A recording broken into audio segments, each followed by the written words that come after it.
Hey everyone, What If Fan here, bringing you another exciting part of What If Transmigrated as a Kanto gym leader. You can find the fanfic title and the original author's name on my Patreon page. Make sure to check it out and show them some love. If you enjoy the video, don't forget to like, subscribe, and ring that notification bell so you never miss an upload. Quick update. What if Dragon Deck user in Yu-Gi-Oh! Zexal and What if Reborn as a Goku clone are now on hold, since we've caught up with the author. So now, I need your help picking the next project for the channel. I'm currently deciding between these three fanfics. What if Gacha system in Modern Family World? What if Fusion Deck user in a different Yu-Gi-Oh! GX? What if Transmigrated in One Piece and becoming a Marine? Please vote in the poll and let me know which story you'd like to see next. I'll take the top 2 picks and start working on those 2 series next. Also check out my Patreon channel for early releases of all the series, where you can find all the series released one day ahead of YouTube. Alright, let's jump into it.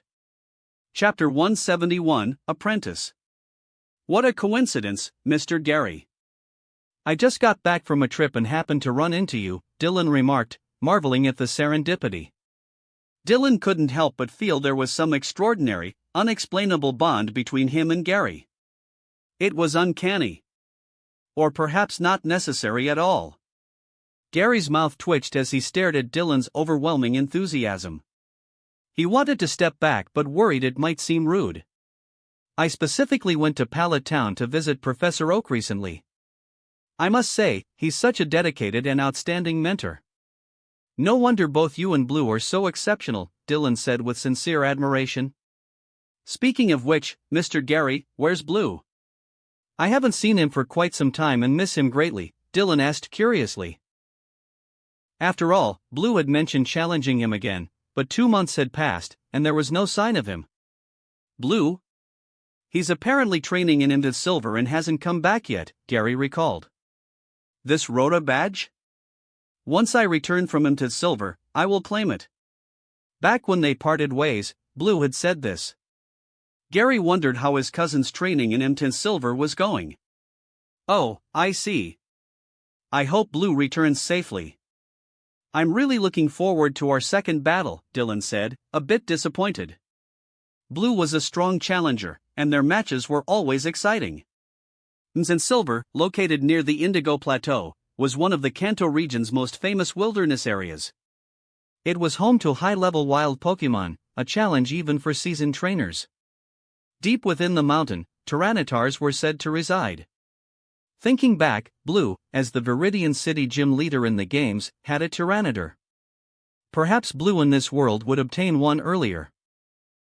So, are you here today to challenge my gym again, Mr. Gary? Dylan asked with a warm smile. I suppose. Gary glanced at the pristine white dragon standing nearby. Though unfamiliar with the Pokemon, it was clear this was no ordinary creature. You don't need to worry, Mr. Gary. Reshiram is part of the Golden Legends team. As long as you don't switch to the Golden side, it won't be an issue, Dylan explained, noticing Gary's apprehension. Gary's expression softened. That made sense. He had no plans to switch allegiances, his luck had always been solid. Still, this legendary Pokemon was truly magnificent, exuding elegance and grandeur. Even Gary's cheerleader girlfriends, who were biking behind him, stared at Reshiram with hearts in their eyes. Well then, Gary was about to declare his intent to challenge the gym when suddenly, Gym leader Dylan. A soft, melodic voice called out. Dylan turned to see a graceful young woman in a kimono, her fair complexion framed by long black hair. Her cherry-colored attire was as elegant as ever, Jeanette, a former challenger. However, Gary's face darkened upon seeing her. Miss Jeanette, you're here at Rhoda as well, Dylan said, surprised. Today was full of unexpected reunions. Gary and Jeanette were his first 2 challengers since taking over the gym. Yes, I happened to be passing by. I wasn't planning to visit since I heard you weren't in, but I decided to check just in case. What a pleasant surprise. Jeanette's delight was evident as she spoke in her gentle tone. You seem a bit different now, Miss Jeanette, more confident and composed, Dylan said with a smile, complimenting her. Compared to a few months ago, Jeanette's demeanor had matured significantly. That's thanks to your guidance, Gym Leader Dylan. I've gained clarity and determination about my path. I'm truly grateful, Jeanette said with a graceful bow, her gratitude sincere. Gary's eye twitched as he listened. About 2 weeks ago, he had coincidentally encountered Jeanette in the wild. He recognized her instantly, having once secretly watched her challenge Dylan. Back then, Dylan's apparent favoritism irked him. Jeanette's distinctive appearance made her unforgettable. When Gary saw her, he decided to provoke her into a battle. And then he lost. This seemingly gentle and elegant woman wielded poison-type Pokemon with terrifying expertise. Gary's team at the time was ill-equipped to counter poison types, and he was utterly frustrated by her tactics. Dylan, this is all your fault. Gary grumbled internally. Rhoda Gym. As Dylan and Lily entered the gym, they were greeted by Asha and Celine holding party poppers. Welcome back, Gym Leader Dylan and Lily, they cheered. Surprise, Gym Leader Dylan. Were you expecting this? Asha beamed. Colorful confetti rained down as Dylan chuckled, shaking his head. He hadn't informed the girls of his return, they must have heard from Lily. There are challengers here, so get ready, Dylan said, brushing confetti off himself. Got it. Asha and Celine noticed Gary and Jeanette behind Dylan and quickly scampered off. Apologies for the commotion, Dylan said. No need. The gym's atmosphere feels warm and lively, Jeanette said with a gentle smile. Gary just shrugged. Now then, who would like to challenge first? Dylan asked as he led them to the spin wheel. Both Gary and Jeanette were prepared to challenge the Rhoda Gym. Ladies first, Gary said with a hint of chivalry. In truth, he was curious to see how Jeanette, a poison-type specialist, would fare against Dylan. Randomized attributes? Jeanette asked, intrigued by the wheel. Although she'd been following updates about the Rhoda Gym online, it had been a while since she last visited. That's correct. However, I have a suggestion if you're both willing to consider it, Dylan proposed after some thought. The Rhoda Gym allows double battles. You two could team up to challenge me in a doubles match, Dylan said with a smile. Gary and Jeanette exchanged surprised glances, then began contemplating the idea. If you defeat me or perform exceptionally, you'll each earn a Rhoda badge, Dylan added. You mean the two of us against you? Gary asked, considering the feasibility. Though Jeanette's poison-type tactics were annoying, he acknowledged her strength. Jeanette also weighed the suggestion. Normally, yes, but today I'd like my apprentice Celine to partner with me for the battle, Dylan said, gesturing for Celine to join them. What's up, Gym Leader Dylan? Celine asked as she approached. Celine jogged over, her pure, fair face showing a look of obedience. She appeared to be a harmless, sweet girl. Jeanette curiously observed Celine, while Gary was trying to recall information about the girl. If he remembered correctly, this girl always a member of the cheering squad for Dylan. She's also a trainer? Celine is currently my apprentice. She received her first Pokemon from me about 3 months ago and will officially come of age in about 2 months, Dylan explained with a smile to Jeanette and Gary. If the two of you agree, Celine and I will team up to accept your double battle challenge. Celine's clean and bright eyes sparkled instantly. A double battle with Gym Leader bro? Wow! It was perfect timing. She was getting bored of bullying the local bug catcher boys, shorts kids, and hikers nearby. I think that's fine. What about you, Jeanette? Gary asked nonchalantly, furiously signaling to the hesitant Jeanette with his eyes. Agree. Just agree already. This was clearly Dylan handing them a badge on a silver platter. Celine wasn't even an official trainer yet. Even if Dylan himself was strong, so what? Could he possibly handle 2 opponents at once? Well, if he used his main team, sure, but there was no way Dylan would do that. Assuming the Pokemon's levels were similar, Dylan wouldn't stand a chance against both of them, right? It was obvious that Dylan wanted to give his apprentice some training. This was perfect. But isn't this unfair? Celine isn't even an official trainer. Jeanette was still hesitant, although she understood Gary's reasoning. Wasn't this a bit too one-sided? It's fine. I'm actually really strong. Celine blinked her big watery eyes and looked at Jeanette pitifully, her gaze practically pleading. Don't underestimate Celine. Her talent is extraordinary. Dylan chuckled and shook his head. To avoid them underestimating Celine, he even emphasized her abilities by saying extraordinary twice. Celine's talent as a trainer was comparable to prodigies like Red and Blue. Of course, even though we're novice trainers, we won't underestimate a newbie, Gary said seriously. Then, alright, Jeanette finally agreed after hearing Gary's response. Yay! Celine was overjoyed. As the apprentice of the Rota Gym, she was finally getting the chance to face challengers in battle. And she would be teaming up with her admired gym leader bro in a double battle.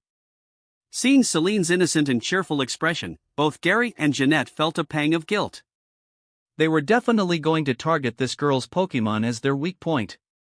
Now, could one of you spin the roulette to determine the type I'll use? Dylan asked with a smile. Naturally, Gary let Jeanette take the spin. As long as it didn't land on gold, they were fine. Jeanette curiously pressed the button on the roulette for the first time, and it stopped on the dark type. This meant Dylan would use a dark type team for the double battle. With the type decided, the four of them moved to the battlefield. Dylan and Celine stood on one side, Gary and Jeanette on the other. This is a gym challenge for the Rota badge.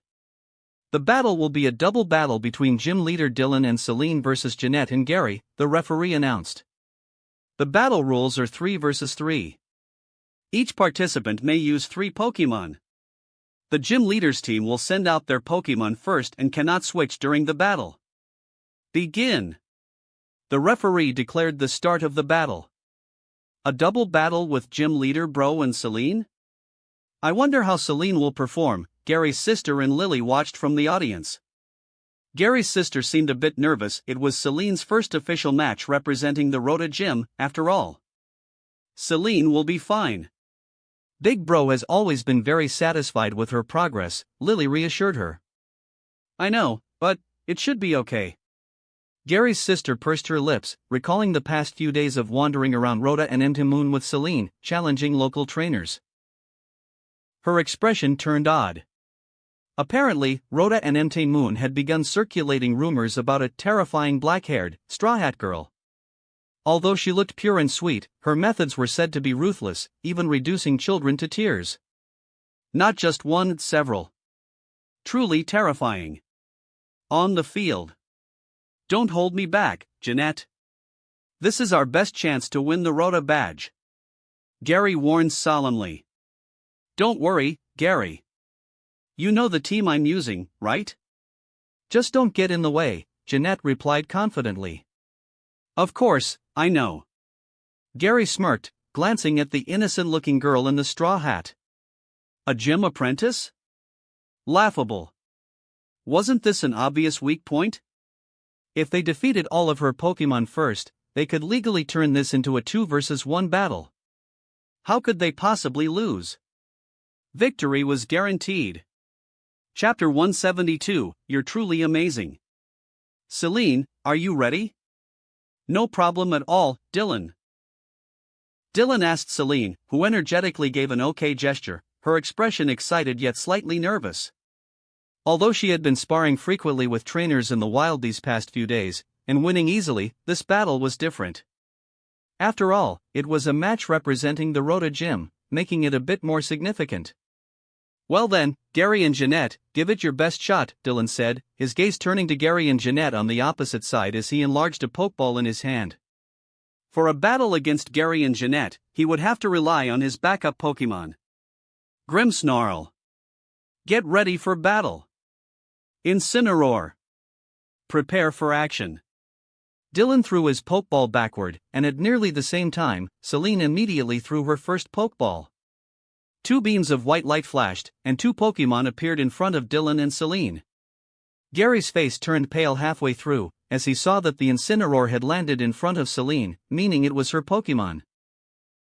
Wasn't she supposed to have only been a trainer for 3 months? And she already had an Incineroar? And the Grimmsnarl in front of Dylan.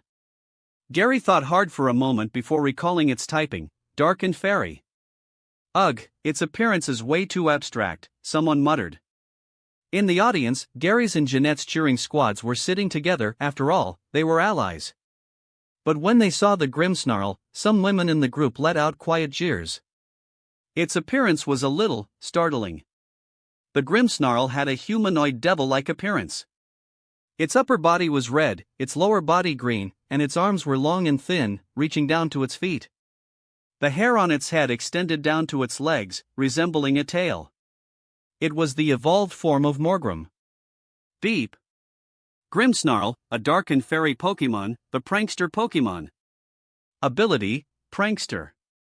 Moves, False Surrender, Power Whip, Taunt, Spirit Break, Foul Play, Confide, Trick, Sucker Punch, and Parting Shot.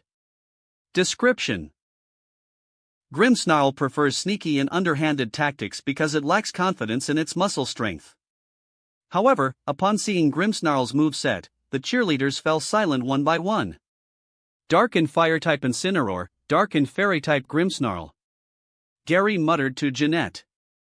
Double battles were relatively rare in the Kanto region.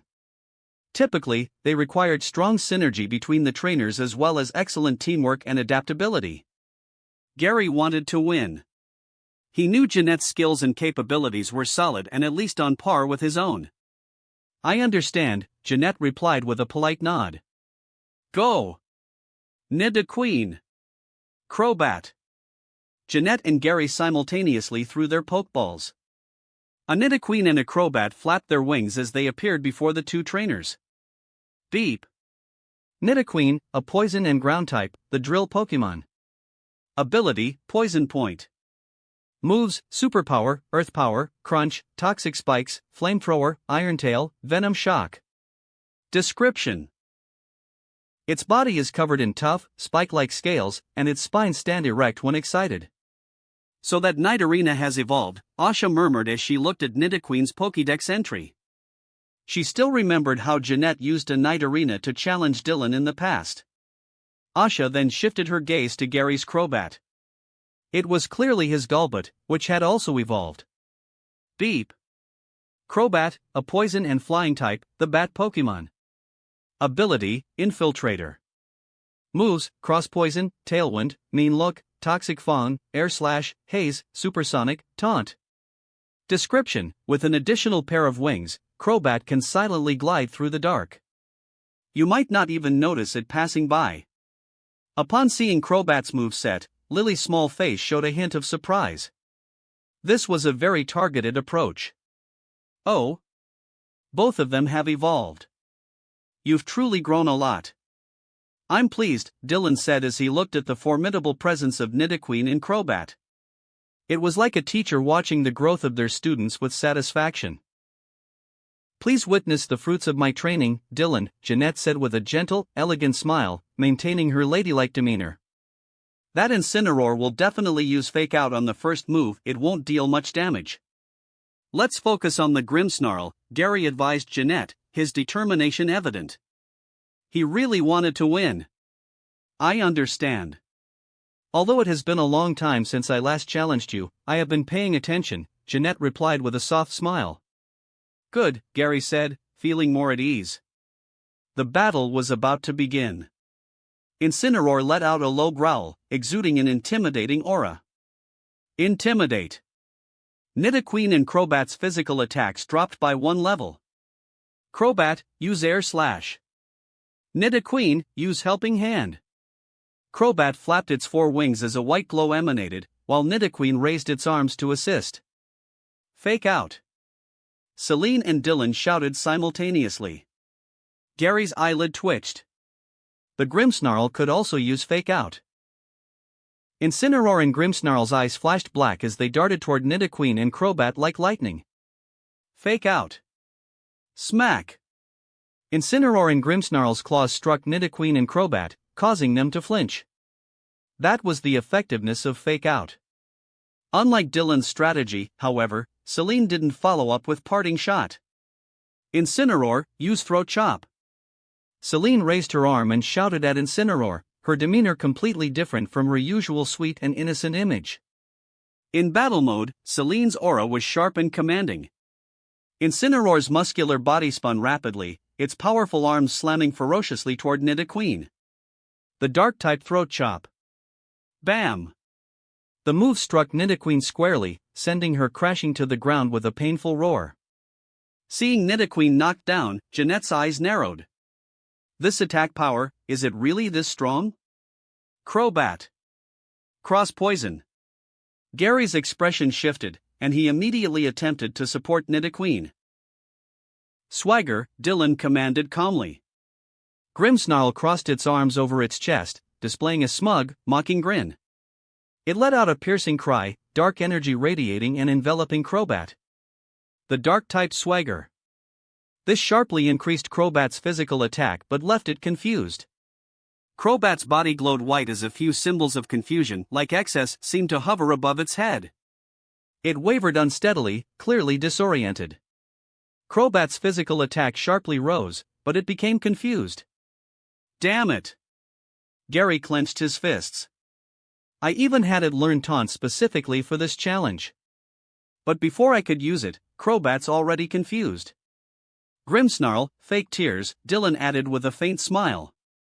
Grimmsnarl feigned wiping its eyes, its sobs accompanied by waves of dark energy that seeped into Crobat's mind. The Dark-type fake tears. Crobat's special defense plummeted, the white glow surrounding it dissipating as it continued to reel in confusion. Incineroar, flamethrower. Celine called without missing a beat. Nidoqueen, superpower. Jeanette finally issued a counter-command, though everything had happened so quickly that her Nidoqueen had only just managed to get back on her feet.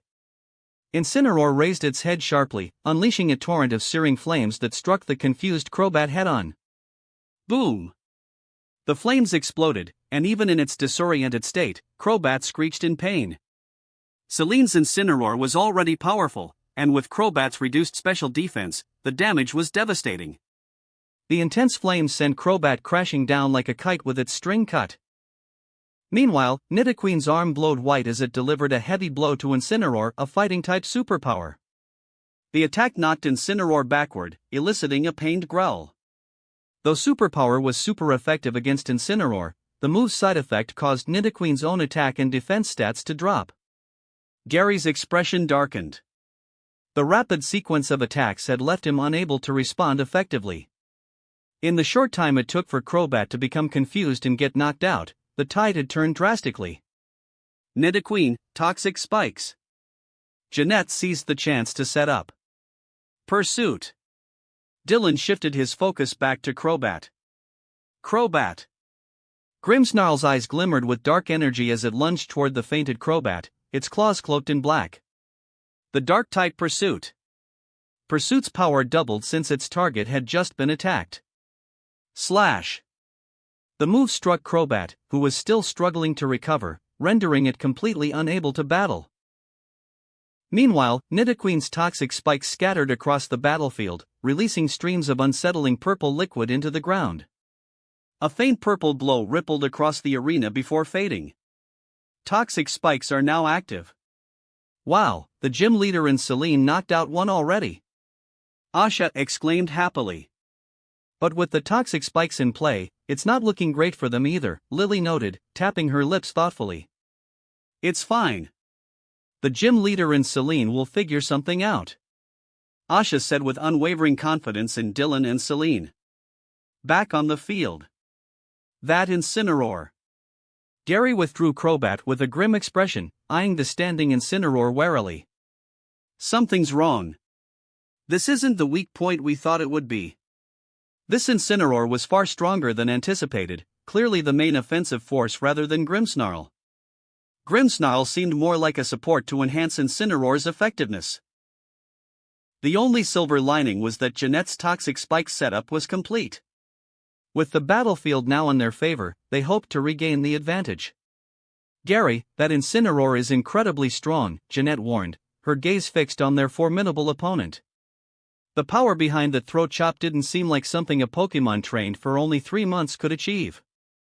And that flamethrower? It nearly one-shot Crobat, even with its lowered defenses. Compared to Incineroar, Grimmsnarl seemed less threatening. Its disruptive tactics were deadly, but Incineroar was clearly the powerhouse. I know. It looks like Dylan wasn't bluffing after all, Gary muttered through gritted teeth.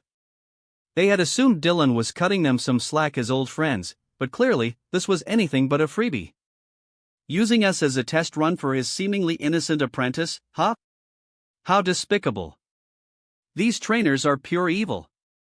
Chapter 173, How Dare You? Well done, Celine.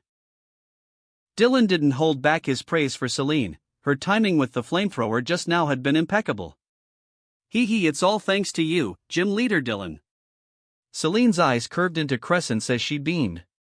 But compared to the light-hearted atmosphere between Dylan and Celine, things were much more serious on Gary and Jeanette's side. Nidoking.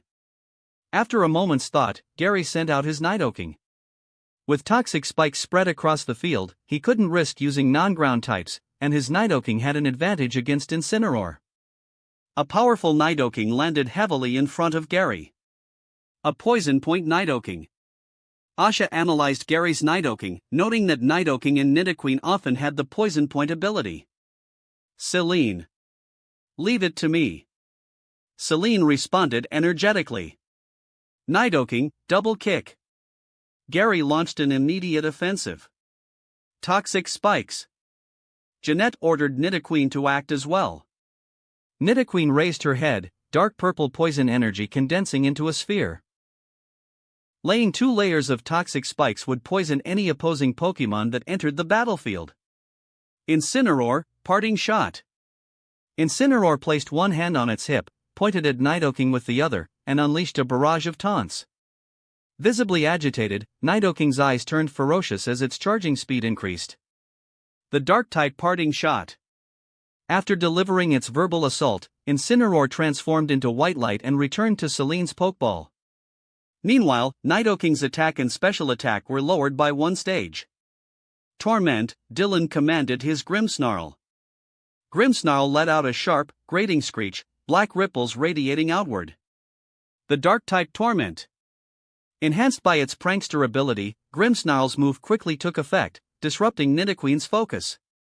The poison energy sphere she had been preparing dissipated. Nidoqueen's toxic spikes had failed. Nidoking, attack Grimmsnarl. With Incineroar gone, Gary immediately targeted Grimmsnarl. Nidoking charged forward, leaping high and landing 2 heavy kicks on Grimmsnarl. The fighting-type double kick. Grimmsnarl cried out in pain, sent flying by Nidoking's attack. Landing on the poison battlefield, its body was immediately engulfed in a sinister purple glow, the effect of toxic spikes. Pidgeot.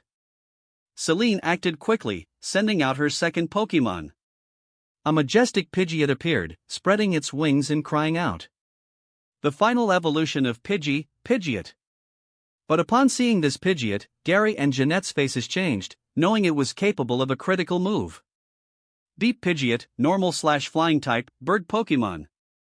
Ability, Keen Eye. Known moves, Roost, Hurricane, Quick Attack, Wing Attack, Feather Dance, Defog, Brave Bird, Inherited. Description: Pidgeot's powerful wing beats can bend even large trees. This was bad. Gary and Jeanette's cheering squad showed concern as they read Pidgeot's data. As expected, it knew Defog. In Kanto, plagued by poison teams, Pokemon capable of learning Defog or Rapid Spin were essential. Otherwise, facing toxic spikes was pure agony. In a way, Dylan had encouraged this trend, making trainers more prepared for toxic spikes. Pidgeot, Defog. As expected, Celine had Pidgeot use Defog right away. Pidgeot cried out, flapping its wings with immense force. A gale swept across the battlefield, clearing away the deep purple poison spikes. Nidoqueen, Venoshock. Jeanette bit her lip. It was hard to stop the move, but at least Pidgeot would pay the price. Nidoqueen spewed a stream of sticky purple poison toward Pidgeot. Nidoking, double kick again. Gary targeted Grimmsnarl, seeing through its relatively weak defenses. Sucker punch, Dylan said with a calm smile.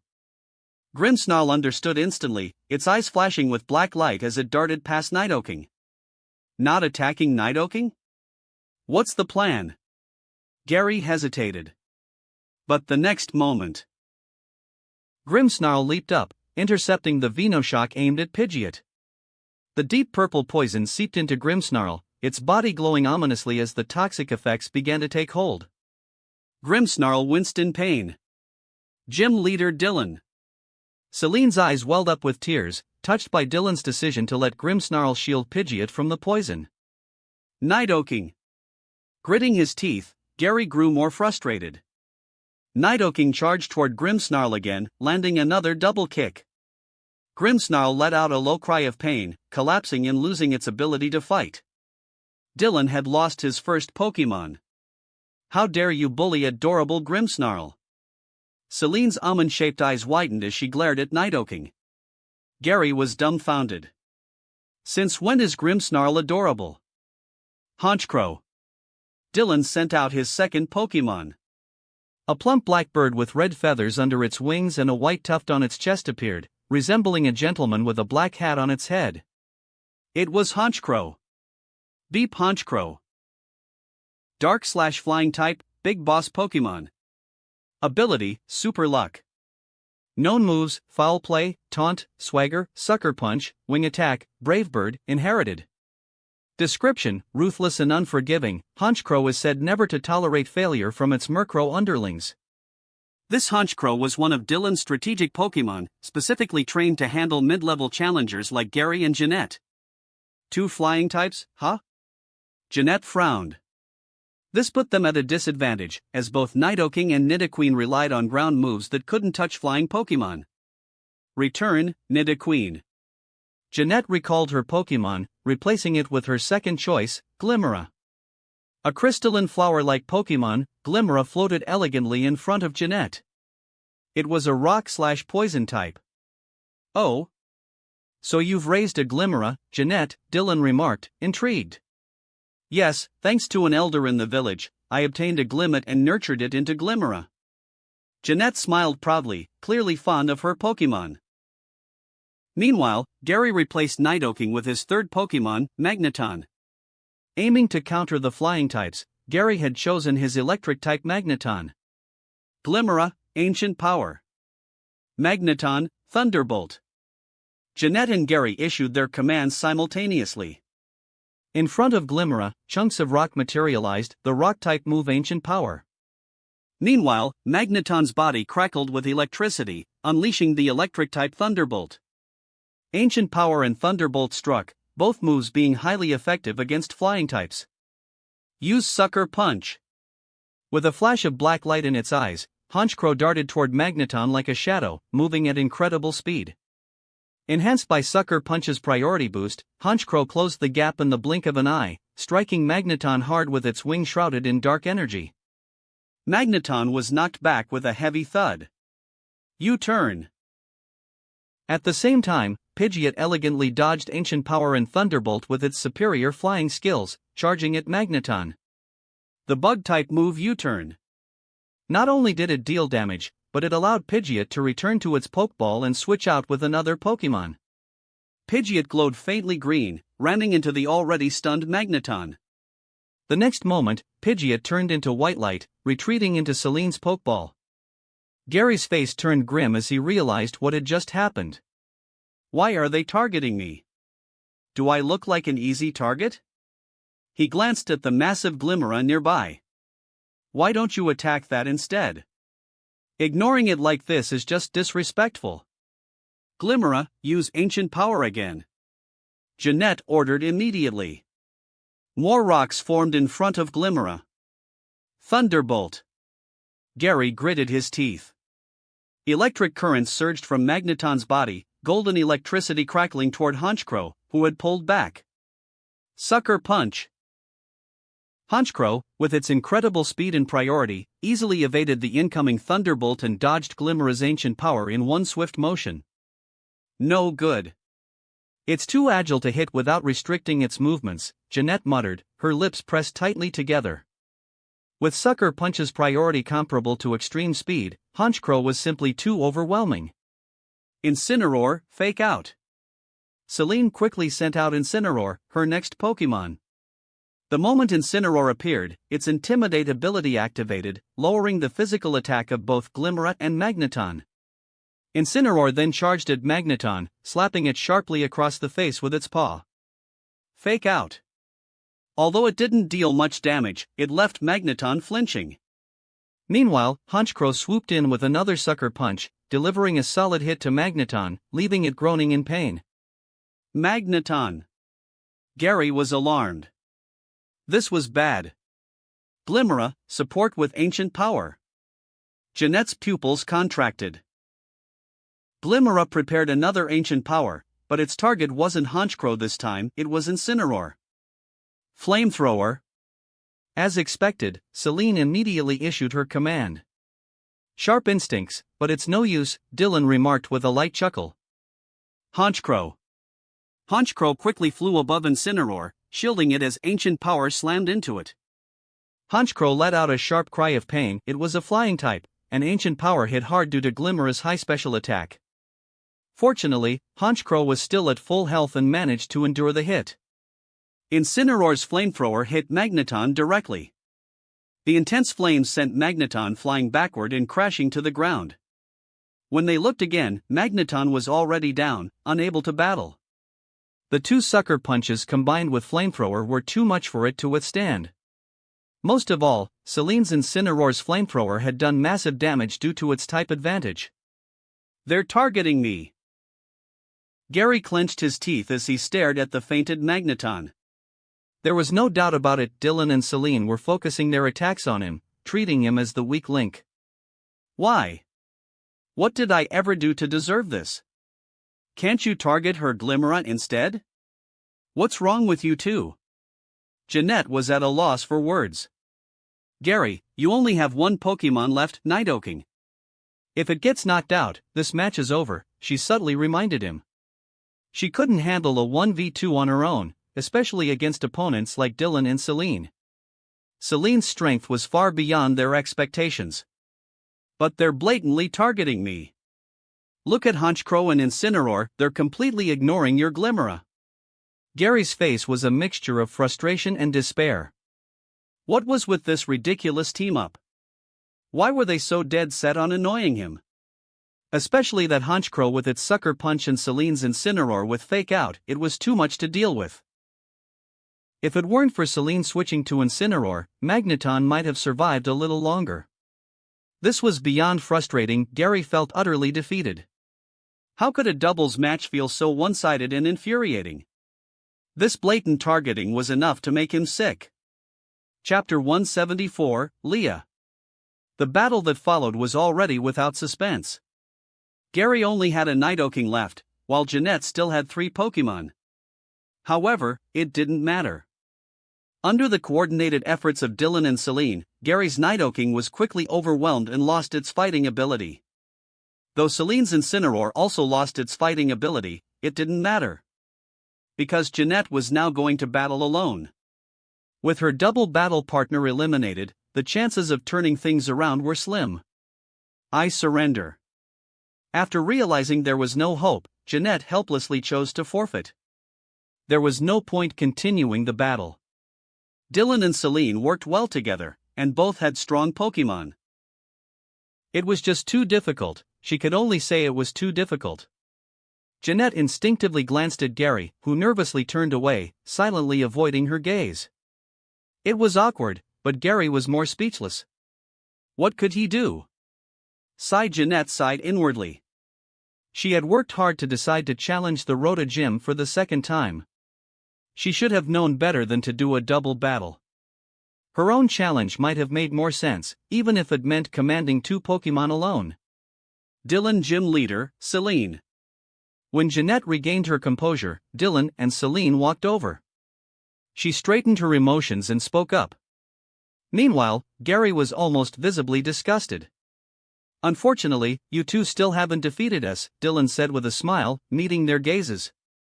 The double battle challenges are more about teamwork and quick reflexes, but unfortunately, you two didn't show that today, he continued, shaking his head.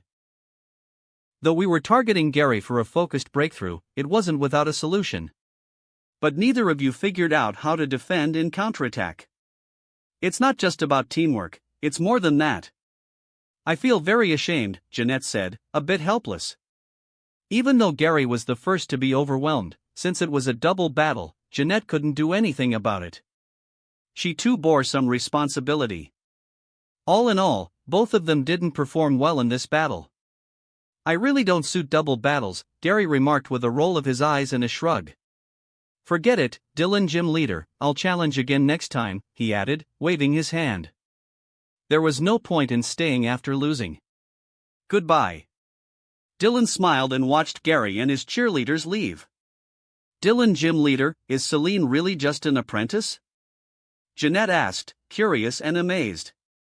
If true, that was incredible. Celine blinked her big eyes. She must be impressed by my strength, huh? Ha ha. Yes, Dylan nodded. She's so strong. Jeanette admired. To reach such a level in just 3 months, she must be a monster. My teacher taught me well, Celine said modestly, though clearly pleased with the praise. Celine is very talented. I believe that once she sets off on her journey, she will make even more progress, Dylan said with a smile. Celine was already close to reaching the Elite Four level, truly an amazing growth speed. Too bad she didn't start her journey at the same time as Red and Blue. Otherwise, Dylan would have loved to see them all competing together. But then again, if they started at the same time, Celine would likely be on a tour of the Alola region by now.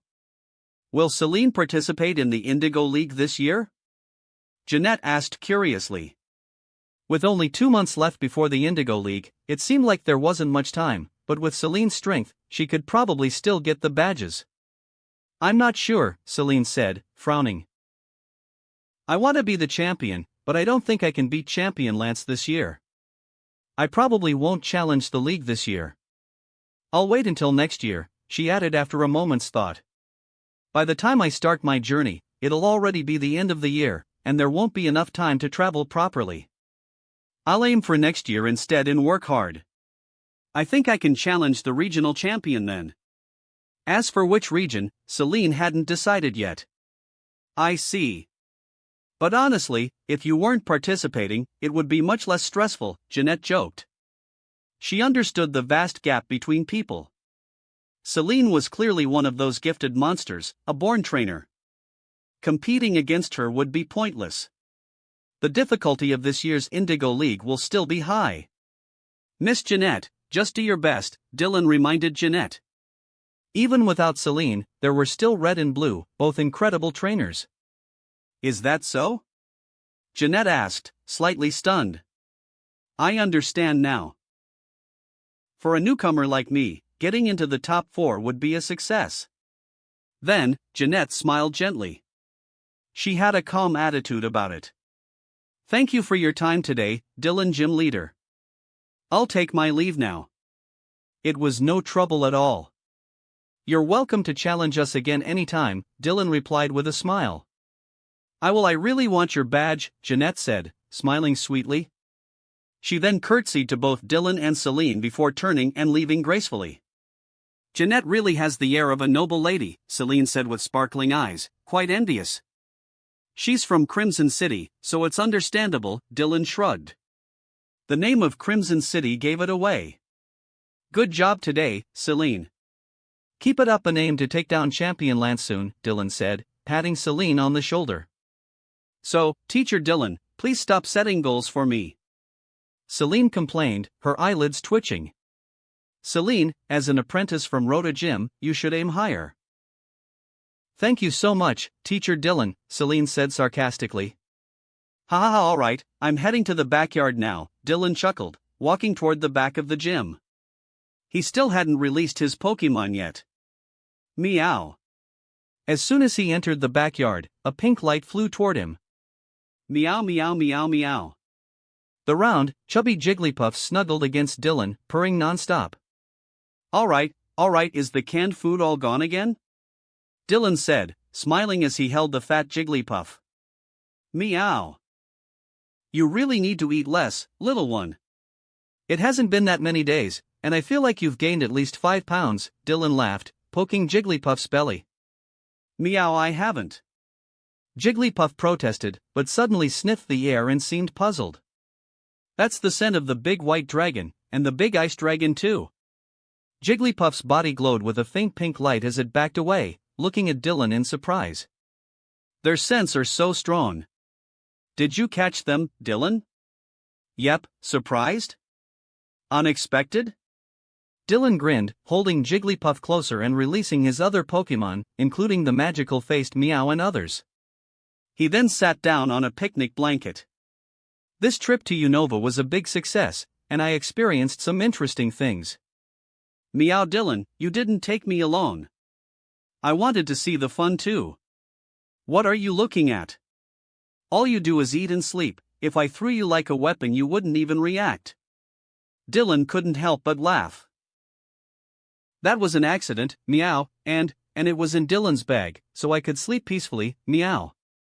Jigglypuff sounded a bit weak, but as she continued speaking, she became more confident. Dylan, that's too much, Meow.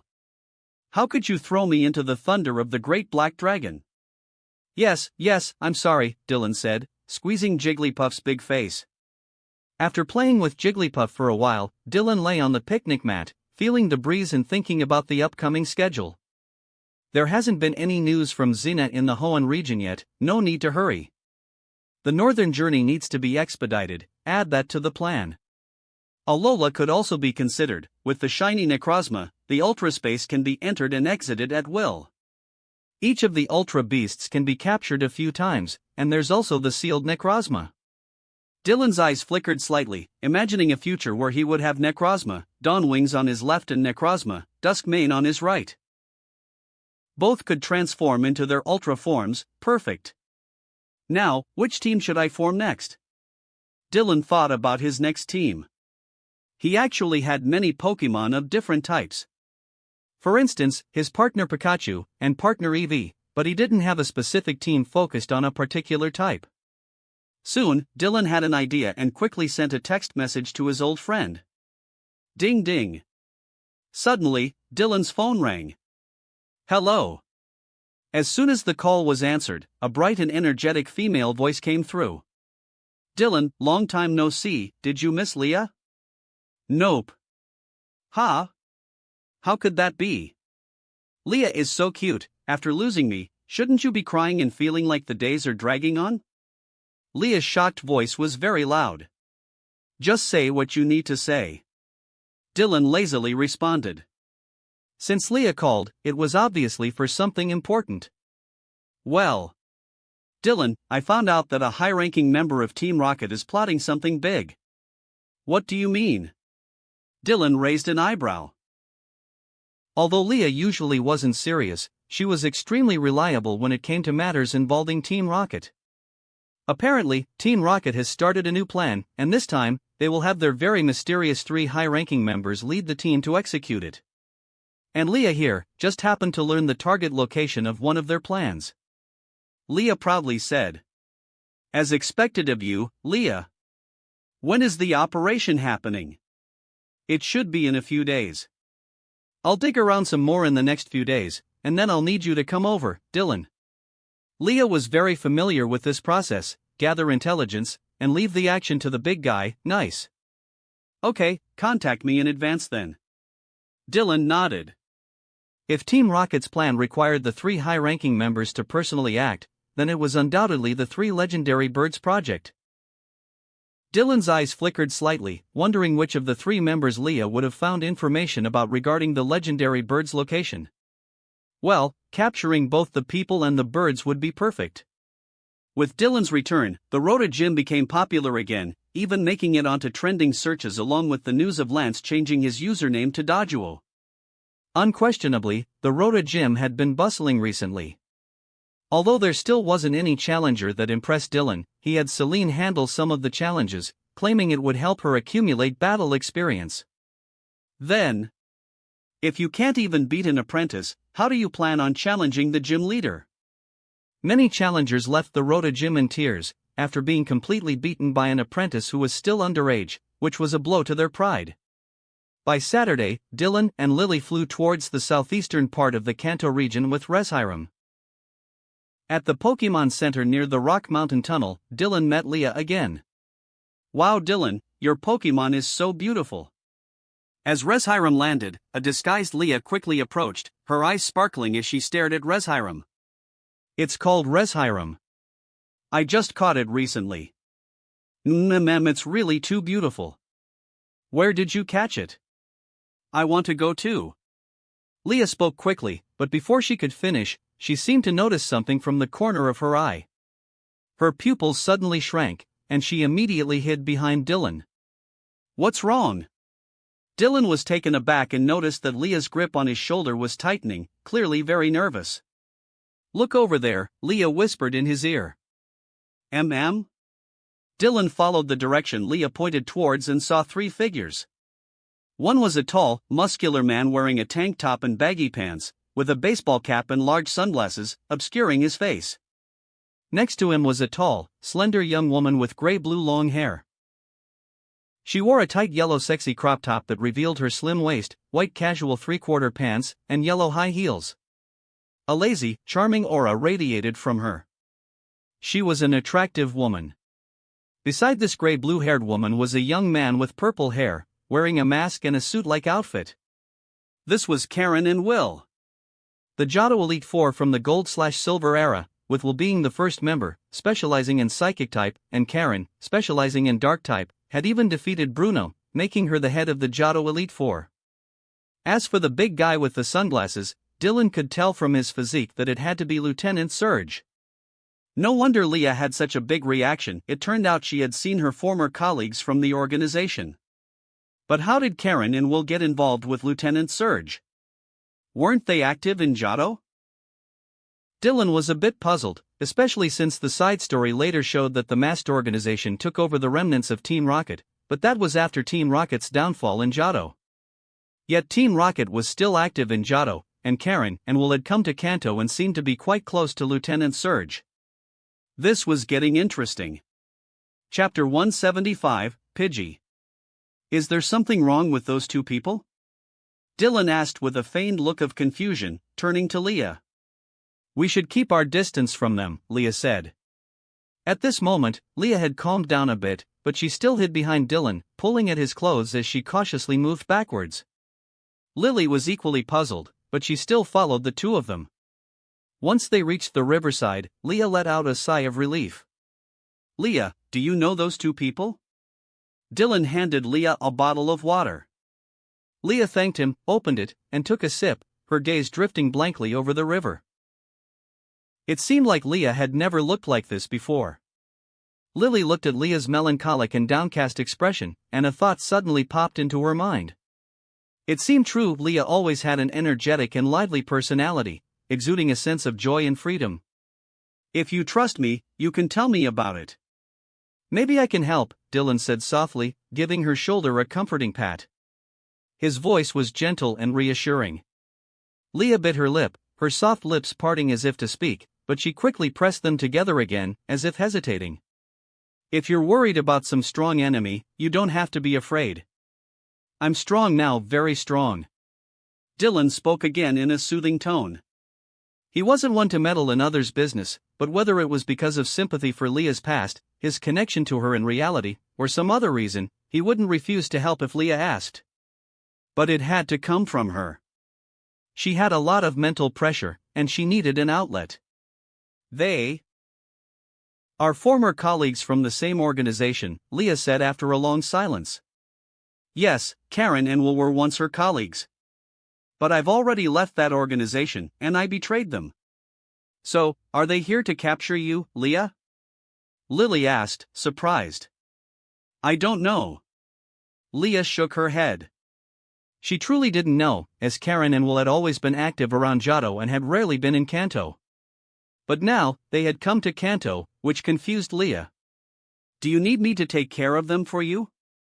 Dylan asked after a moment's thought. Will was a powerful psychic-type trainer, probably on the level of a king. Karen's strength should be much higher, and she seemed to be of champion-level strength as well. In fact, she had even beaten Bruno in a special episode. But that didn't matter much. Taking down a champion-level Dark-type trainer and a Psychic-type king wouldn't be too difficult for Dylan. No need. We still don't know their purpose. Leah blinked and looked at Dylan, then suddenly smiled, shaking her head. She placed a hand on her chest and felt a warm, comforting sensation. Yes, she realized, this boy really made her feel safe. Let's figure out their purpose for coming to Kanto first. If I really need help, I won't hold back from asking you, Dylan. Leah seemed to regain some of her energy, smiling brightly at Dylan. After all, Karen and Will were loyal subordinates of the masked man. If they caught them now, it could very well lead to trouble with the masked man. Leah wasn't ready for that yet because the masked man was far too terrifying. All right, Dylan nodded. In truth, Leah had hidden a lot, like how she was originally from New Barktown and had been captured by the masked man's controlled Ho-Oh before being brought to Johto. But these were her secrets. Perhaps, she was afraid of getting too involved with the masked man's organization, as no one knew better than Leah how terrifying the masked man was. The legendary Ho-Oh and Lugia of Johto were nothing more than toys to the masked man. Price. The masked man was none other than the leader of the Kanto Mahogany Gym, Price. In his youth, he had been friends with many famous trainers, including Professor Oak and others, but one event completely changed him. For his own desires, Price had sealed his heart, distanced himself from everyone, and focused solely on waiting for the moment in his gym. It could be said that Price embodied the powerful bond between humans and Pokémon. The stronger the belief, the greater the response from the Pokémon. In the history of Pokémon, very few trainers have defeated legendary Pokémon. While characters like Red from Pokémon Origins and May from Pokémon Evolutions were among the few to accomplish this, the only other trainer to actually beat a legendary Pokémon outside of the main characters was Price from a special episode. Though in his youth Price might not have been as powerful as others like Professor Oak, after losing his Dragonite, his unwavering belief and willpower resonated with his Pokémon. After years of training, his mastery over ice types reached a terrifying level that could be described as unprecedented. This was no exaggeration, as Price's achievements were indeed monstrous. But there was no need to deal with Price for now. Besides his own desires, Price had no other ambitions, and Leah's emotional struggles would probably have to be resolved by herself. Abandoned power plant. This was an old, abandoned power plant in Kanto, with some machinery still running on autopilot. So, their target is here? Dylan and the others arrived at the abandoned power plant. Should be. I've heard rumors it's part of the Divine Bird plan. Leah nodded in confirmation, though she hadn't been able to find out their exact objective here. Divine Bird plan? Sounds like one of the legendary birds.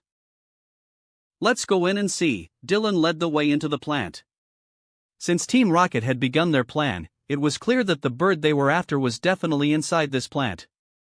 The power plant was large but had been long abandoned. While some equipment was still operational, it had turned into a haven for electric-type Pokémon. However, Dylan and the others were not interested in them. Golden light flashed repeatedly in the depths of the power plant, and it was already visible. What is that? Lily asked curiously, looking into the distance. Since the view was blocked by a wall, she couldn't see clearly, but the flashing golden light was still noticeable. You'll know if you go see it, Dylan said. Dylan quickened his pace, and the three of them continued deeper into the plant, finally arriving at the very depths. After turning a corner, they saw everything clearly. A huge generator was still operating, but that wasn't the main focus. The main focus was a golden bird with feather-like spikes, resembling needles, in front of the generator, absorbing the electricity from it. The bird had an orange, sharp, long beak, with black ring-shaped feathers around its eyes. Its feathers were very sharp, like lightning. The legendary Zapdos? Leah looked at the yellow bird-like Pokémon in surprise, her eyes suddenly widening, and her body began to tremble slightly.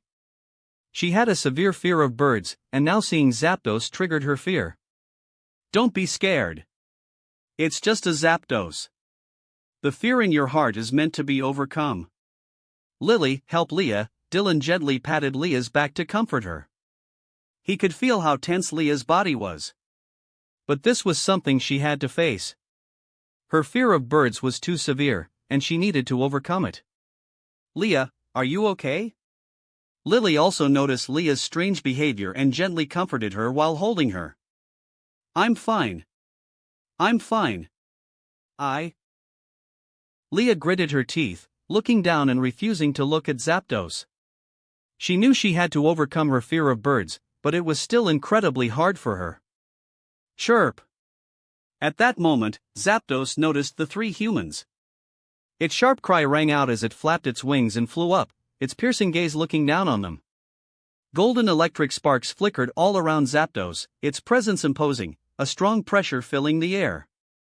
Looking at it this way, it's not so bad. Dylan raised an eyebrow and assessed Zapdos carefully, commenting. Although Zapdos' feathers were chaotic and sharp, from the front, its lightning-shaped feathers actually looked quite good. Ding Zapdos, electric/flying type, electric Pokemon. Ability, Pressure. Signature moves, Thunder, Rain Dance, Discharge, Agility, Peck, Charge, Thunderbolt, Quick Attack, Light Screen, Thunder Wave. Pokédex, when the sky is dark and lightning strikes constantly, this legendary Pokémon will appear. Chirp! Zapdos' expression turned increasingly cold with anger. These humans had already been warned, yet they still refused to leave? What did that mean? A provocation? How dare they provoke me, this bird? They must be tired of living. The electricity around Zapdos sparked more frequently, its golden electric light almost blinding Dylan's eyes. Angry? There's no need for that. I just wanted to ask if you'd like to become my Pokemon. What do you think? Dylan took out a valuable Pokeball. Chirp! In response, Zapdos released a powerful bolt of lightning, an electric-type thunder attack. A beautiful blue figure floated in front of Dylan, firing an ice beam in retaliation. It was Articuno. Zapdos stared at Articuno in astonishment. As another legendary bird Pokemon, it naturally recognized Articuno, though it didn't know this particular Articuno. But soon, Zapdos began to laugh. How weak was this Articuno? It had actually been captured by a human? That was laughable.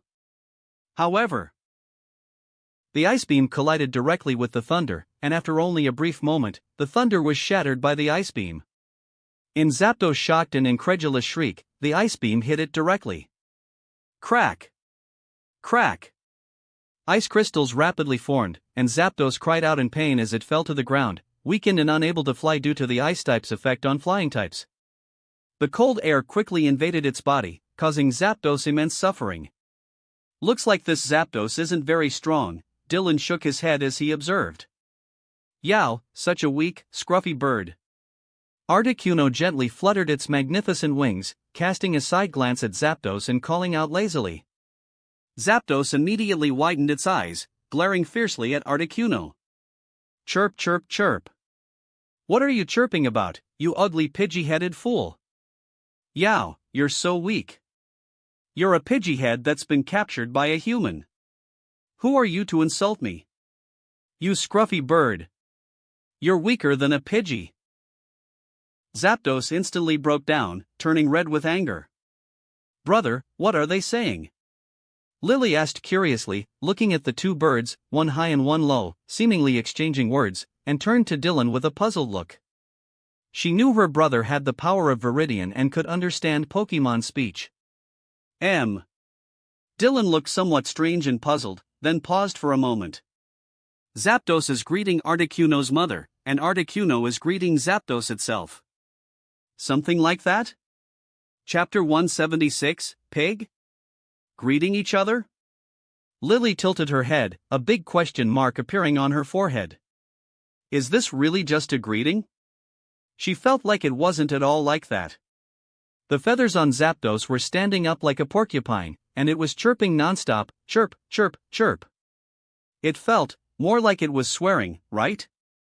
Even Leah, who was extremely uncomfortable due to ornithophobia, couldn't help but roll her eyes. She squinted at the two birds, Articuno and Zapdos. yelling at each other. It didn't seem so scary after all. Even though they were legendary birds, were they really like this? Alright, Articuno, stop arguing with it. Dylan spoke up, interrupting the sweet talk between the two birds, then turned to Zapdos with a gentle smile. Zapdos, are you willing to become my Pokémon now? Chirp. Zapdos proudly raised its head, showing that it would never bow down to a human, especially not one with a bird like Pidgey. Good, very energetic. Dylan nodded in satisfaction. Articuno, use Ice Beam and send this distant relative on its way. Dylan called to Articuno. Since Zapdos wasn't being cooperative, he decided to knock it out first and then capture it. Articuno let out a cry, and a ball of ice blue energy formed in front of its beak. Chirp! Chirp, chirp, chirp. Zapdos was startled and quickly spoke up. Aren't you supposed to be unyielding? Dylan asked with a playful smile. Chirp! Zapdos hesitated. It didn't want to be captured by a human, but it also didn't want to be knocked out by Articuno. That would be so embarrassing, especially after just exchanging words with Articuno. No, it couldn't lose face like that. Well, let's make a deal. If you become my Pokémon, I can make you as strong as Articuno here. Chirp! Zapdos's eyes immediately lit up with excitement. Articuno humanized a roll of its eyes. This foolish bird was so easy to deceive, its brain seemed to have shrunk. Of course. When I first captured Articuno, it wasn't as strong as you, but look at it now. Dylan's smile was warm, and his tone sincere. What's the point of absorbing electricity here? You could absorb it for a year, and you still wouldn't surpass my Articuno. Do you understand what I mean? Chirp! Zapdos immediately made its decision. It wanted to become stronger. It wanted to defeat this Pidgey and make itself the boss of birds. What this human said was true. Although it could absorb the electricity here to recharge, doing so wouldn't help it reach its goal. And, if it didn't agree, it would still be beaten by this Pidgey. It wasn't worth it. Those who know when to yield are wise birds. Zapdos, you have a bright future. Dylan nodded in satisfaction. This Zapdos was smart and realistic. He liked it. Ultra Ball, go. Dylan threw the crimson-colored Ultra Ball at Zapdos. Zapdos raised its head arrogantly as if posing. The Ultra Ball made contact with Zapdos, and it was sucked inside as a red light. Ding, ding, ding. The Ultra Ball shook 3 times before it stopped. Zapdos, captured. Dylan picked up the Ultra Ball with a satisfied expression. It was much easier than he had expected. If Zapdos had resisted, he would have wasted dozens of great balls, just like the time with Regirock. But since Zapdos was willing to be captured, it made things much easier. Articuno, good job. And the main contributor, of course, was Articuno. Yao Articuno chirped happily, then looked at Dylan, as if negotiating. Alright, you can supervise Zapdos' special training, but don't go too far. We're all teammates now. Dylan nodded, reminding it. Though he knew Articuno would give Zapdos a hard time, a little competition in the team was fine. It could motivate Zapdos to improve.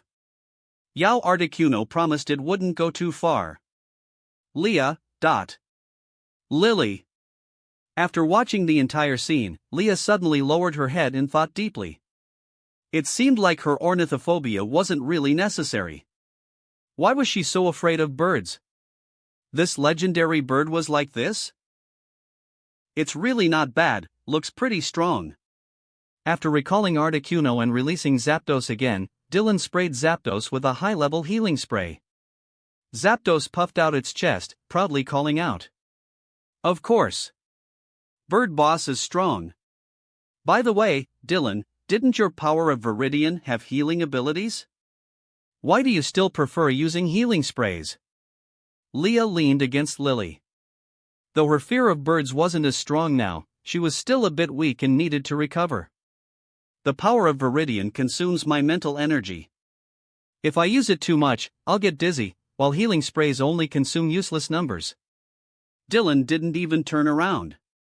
The power of Viridian was now more of a special ability to communicate and bond with Pokemon. As for healing abilities, well, he had almost forgotten about that function. Really makes sense, Leah muttered, unable to argue. The young master was rich. Team Rocket must have come to the power plant to capture Zapdos. We got to it first. What's our next move? After a while, Leah was able to stand properly, but she still didn't dare get too close to Zapdos. I have a good idea. Dylan's lips curled into a smile as he looked at Zapdos. It looked like they had more fun ahead. Too bad he didn't capture the Galar Zapdos. Otherwise, it would have been a small shock to those guys from Team Rocket. Question mark. Zapdos tilted its head, looking at its trainer. At the entrance of the abandoned power plant. At this moment, there was a small elite team of 10 members from Team Rocket, and at the front was Lieutenant Surge, who was slightly disguised. This power plant is so run down. Is Zapdos really here?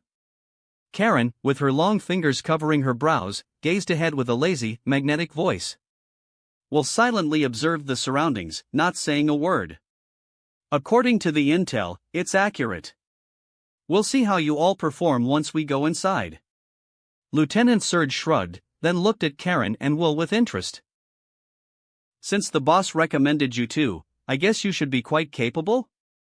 Lieutenant Surge wasn't familiar with Karen and Will, 2 officers transferred from the Celadon City branch, but according to Sakaki, their skills were impressive. Originally, Zapdos was his task to capture, but Giovanni had sent Karen and Will to assist him, wanting him to evaluate their abilities. Coming to Kanto for the first time, capturing a legendary Pokemon like Zapdos. I wonder if they'll be able to do it. Karen gently cupped her white cheek with her right hand, a malicious curve on her lips, her voice lazy and casual. Though she said, "I wonder if they can do it," her demeanor showed no sign of pressure at all. Lieutenant Surge glanced at Karen. This woman definitely fell into that absolutely unpleasant category, similar to how Proton used to be. Speaking of Proton. Lieutenant Surge's gaze shifted slightly. Proton's personality used to be quite bad, but for some reason, when they met at a base recently, Lt. Surge felt Proton had undergone a subtle change. Lieutenant Surge couldn't quite put his finger on it, but Proton seemed much more relaxed about everything.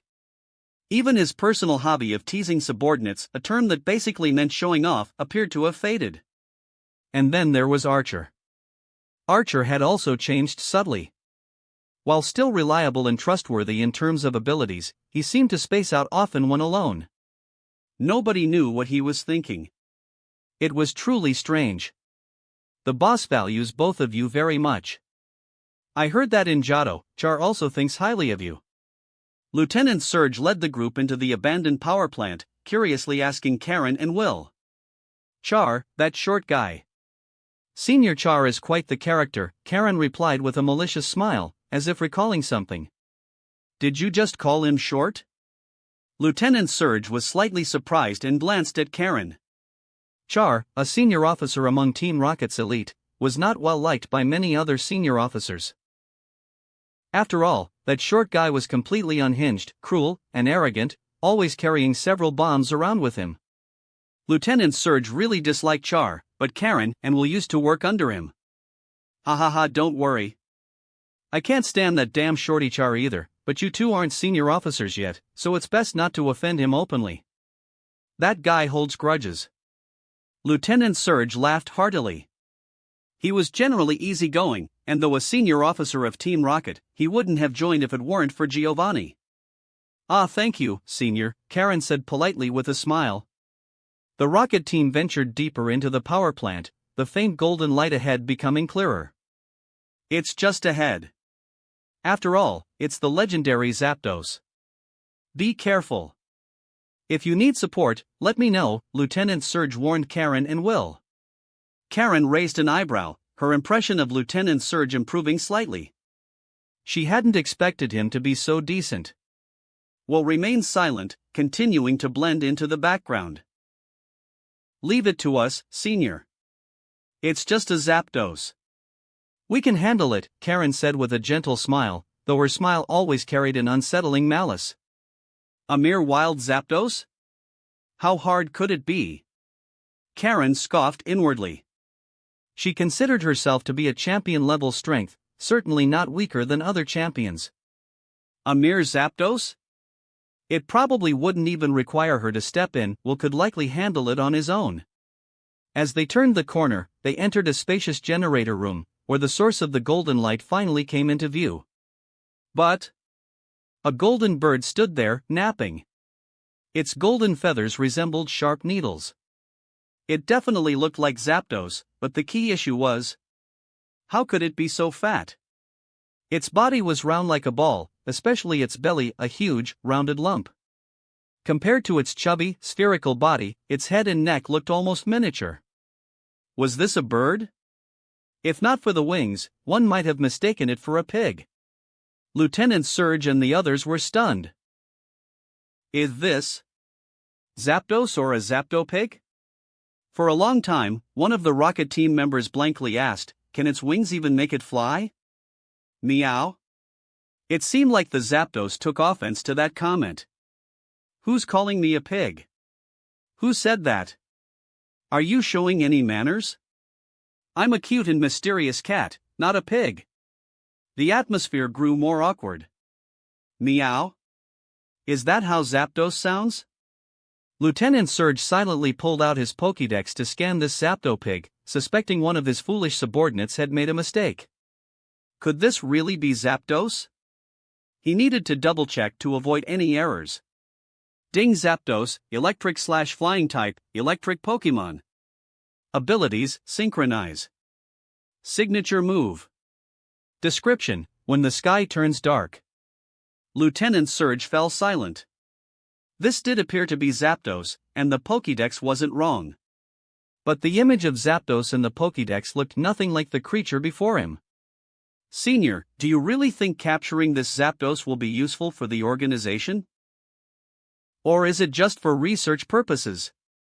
Karen, looking at the plump Zapdos that probably couldn't even walk properly, politely asked Lieutenant Surge. Forget it. It must have been eating too well outside. Anyway, it's the boss's mission, so let's capture it. Lieutenant Surge sighed. As an electric-type specialist, when the Legendary Birds project started, he had volunteered to catch Zapdos. He had been looking forward to seeing the legendary Zapdos, but after seeing it up close, well, it would have been better if he hadn't. Chapter 177, It's Dylan. This is bad. Leave it to you all, Lieutenant Surge said, his deep frown creasing further. Just looking at this Zapdopig gave him a splitting headache. You're supposed to be an electric-type legendary. A legend. How could you be this fat? Lieutenant Surge was exhausted and disheartened. Forget it. Out of sight, out of mind. Since the senior says so, we'll take care of it, Karen replied casually, stretching lazily. Her slender, fair waist was quite eye-catching. Will, she called. Will responded by throwing out a Jinx. Zapdos, being electric and flying type, was weak to ice types like Jinx. Jinx, Blizzard, Will ordered calmly. Jinx opened its wide, charming lips, and a powerful chill filled the air. A raging blizzard swept toward the Zapdopig. But what happened next was unexpected. It was as if an invisible barrier appeared in front of Zapdos. The blizzard surged with all its might but couldn't advance an inch further. This strange scene left Karen, Lieutenant Surge, and the others dumbfounded. Will? Karen's delicate brows furrowed slightly. There's something odd. It's like something's in front of it, Will said, puzzled beneath his mask. Was it something Zapdos had done? But that didn't seem right. From a glance, nothing seemed to be there. Zapdos hadn't moved at all, yet Jinx's blizzard couldn't break through. Meanwhile, the Zapdopig remained perched lazily, looking half asleep, as if it didn't care about the people before it. Karen's eyes narrowed. I knew there was something off about this Zapdos, she said with a cold laugh, throwing another Pokeball.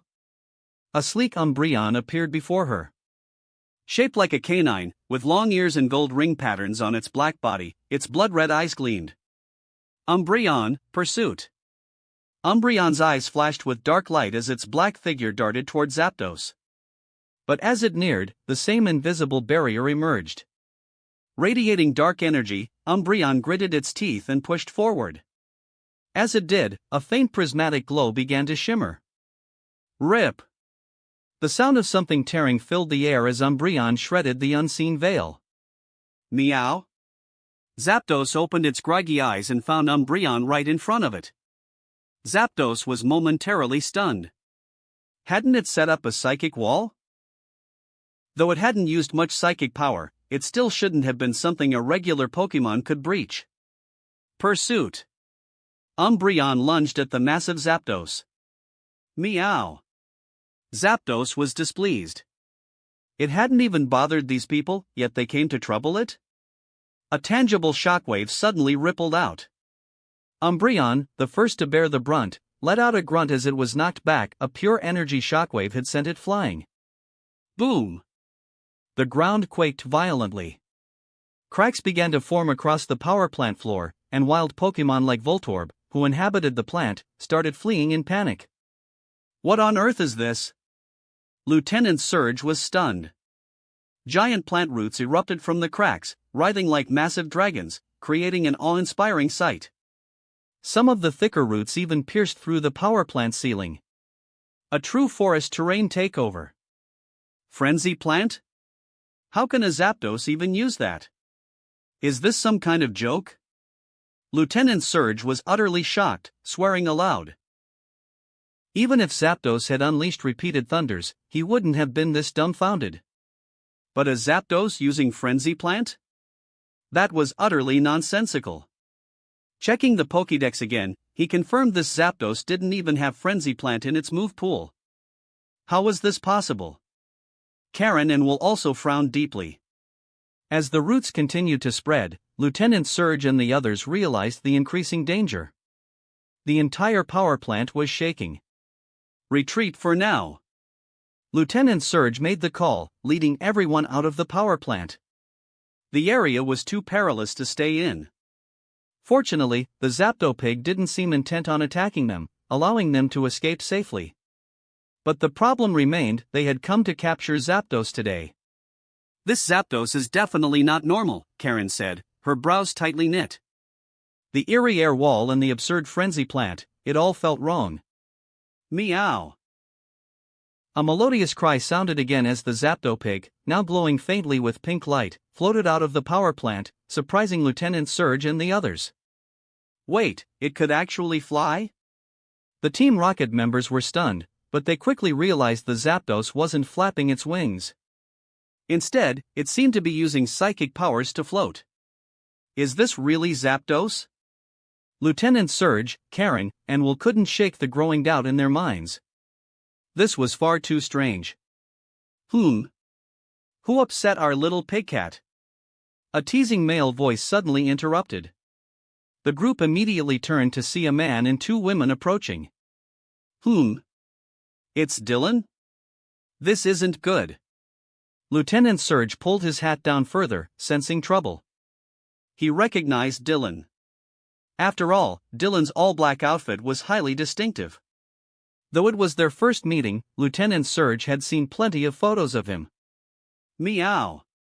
The Zapdopig floated straight to Dylan, clearly intending to dive into his arms affectionately. But Dylan dodged swiftly. Not happening, Dylan said. With Clefairy and Jigglypuff, he could manage. But if this Zapdopig tried, it would definitely flatten him. Meow! The Zapdos gazed at Dylan mournfully, as if to say, "Who do you think I got this ugly for, you heartless jerk?" "I'll reward you properly later," Dylan said, patting the Zapdos's head. The sharp feathers pricked his hand slightly. The Zapdos immediately perked up, obediently floating behind Dylan. It hated walking, too tiring. Lily, curious, studied the Team Rocket members without fear. She was a girl who'd seen her share of high-stakes situations. Leah, however, half hid behind Dylan, worried Karen or Will might recognize her. Well, Dylan said, smiling warmly. Didn't expect to run into Team Rocket while out for a casual stroll. And judging by appearances. He glanced at Lieutenant Surge, Karen, and Will. The three of you don't seem like ordinary members of Team Rocket. Lieutenant Surge. Who's this handsome guy? He seems pretty strong, Karen asked Surge enthusiastically. She and Will had just arrived in the Kanto region today and weren't familiar with the area. He's the gym leader of the Rota Gym. What day is it today? It's Saturday.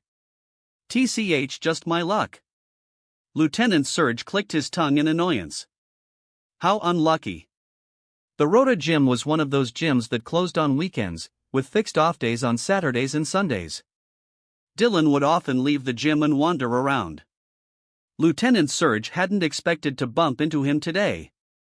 Senior, is this guy really that strong? Karen raised an eyebrow, seeing Lieutenant Surge's reaction. Could this guy be that formidable? He was just a gym leader, after all. A faintly malicious smile curled at the corners of Karen's lips as her narrowed eyes scanned Dylan and the two girls beside him. But when her gaze landed on the brunette girl behind Dylan, Karen tilted her head slightly, sensing something vaguely familiar. After thinking for a moment, though, she was certain she'd never seen this round-faced girl before. Dylan is one of the most well-known gym leaders in the Kanto region right now. Archer and Proton from the organization were both captured by him twice, and Ariana was sent to prison by him as well. He's incredibly strong. Lieutenant Surge grinned, suddenly recalling that he had never met Dylan in person. Dylan probably wouldn't recognize him. As long as his sunglasses and hat stayed on, his identity wouldn't be exposed, and there was no need to worry too much. Oh? Karen looked a bit surprised. Although she didn't think much of rocket admins, they were still elite 4-level trainers. If this gym leader had bested them, he was indeed capable. But that was about it. Are you done talking? Dylan asked politely. If you're finished, would you mind coming with me to the police station? Dylan's gentle and refined tone was pleasant to the ears, not forceful but rather like a friendly request. However, the content of his words was anything but friendly. Just last week, I visited Ms. Ariana. She seemed rather lonely, reading by herself in her room. If the three of you would be willing to keep her company, I'm sure she'd be delighted, Dylan said with a light sigh.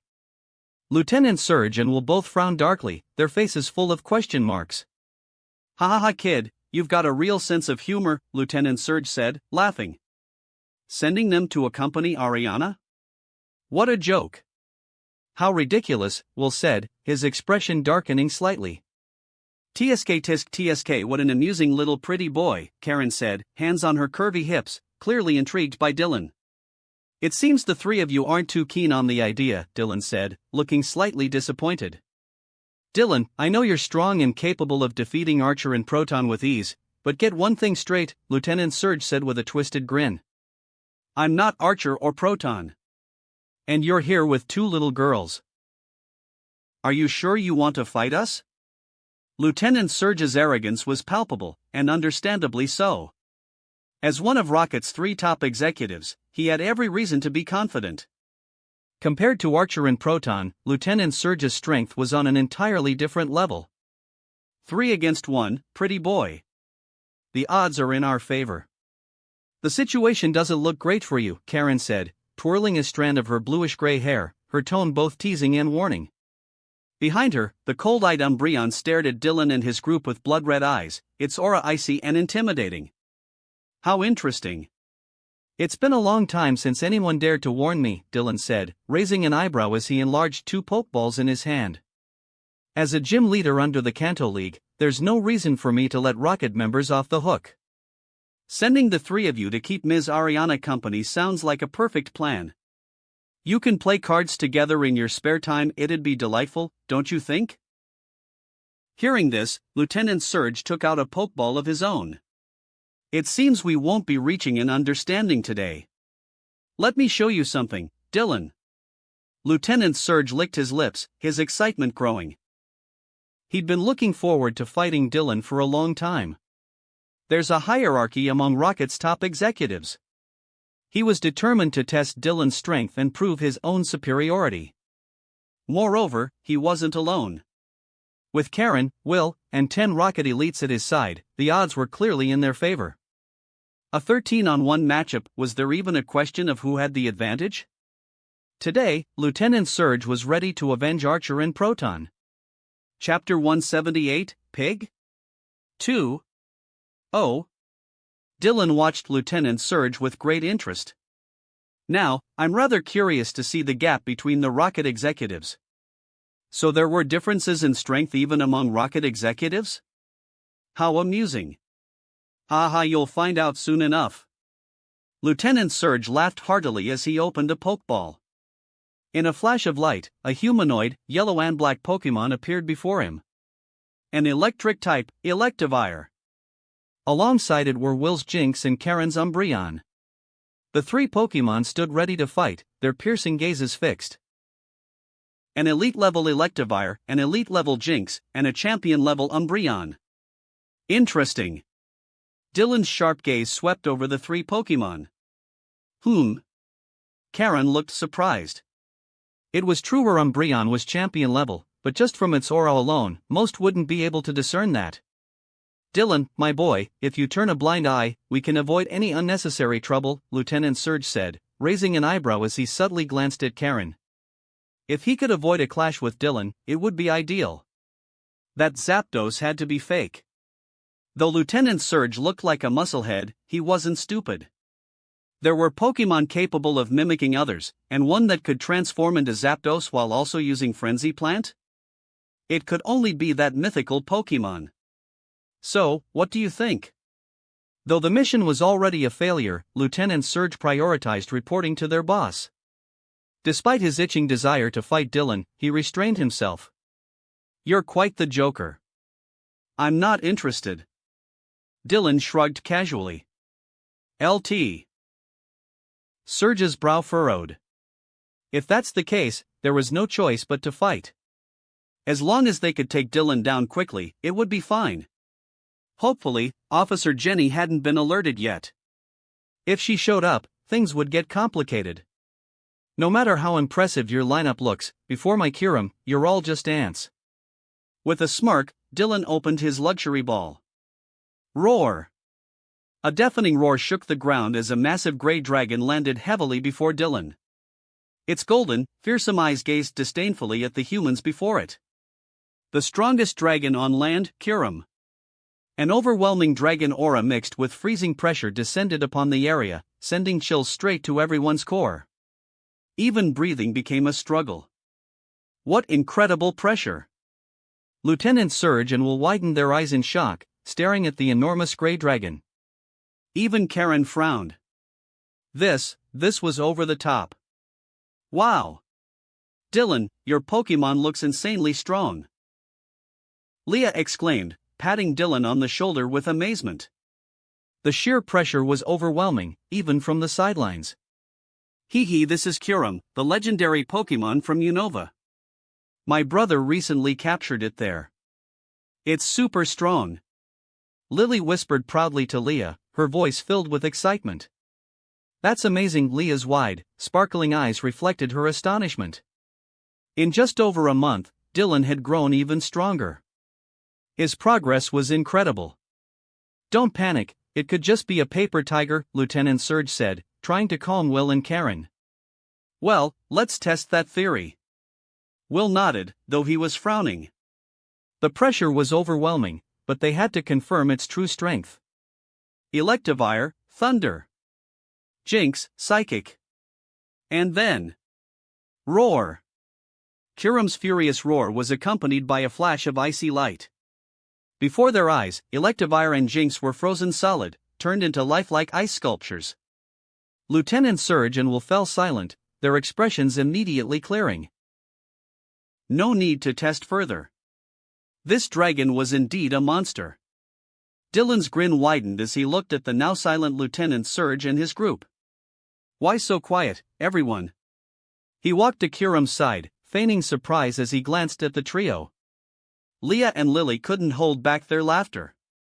Lieutenant Surge's face darkened, Will stared at the ground, and Karen's lips twitched slightly.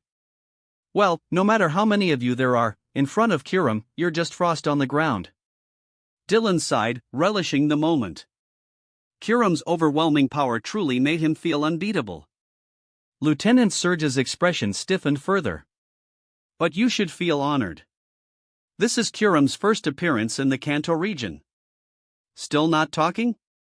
What a letdown. All right then. Finding their silence boring, Dylan gestured to Kurum, signaling it to prepare to attack as he stepped back. Don't worry, everyone. Kurum won't freeze you to death immediately.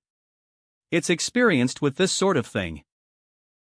Kurum's terrifying golden eyes locked onto the trio, and icy blue energy began to gather around it, forming dazzling, pure rings of ice.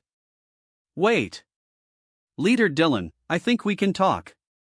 Lieutenant Surge's expression changed as he quickly called out. Talk? At this point, aren't you joking, Mr. Musclehead? Dylan gestured for Kurum to pause and looked at Lieutenant Surge with an amused smile.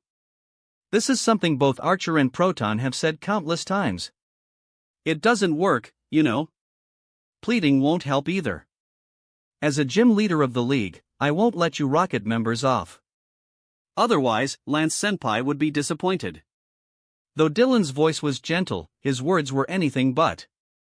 Lieutenant Surge's face darkened further as he frantically sent a string of emergency messages to his boss. Boss, save me. Boss, help. Boss, come save me ASAP.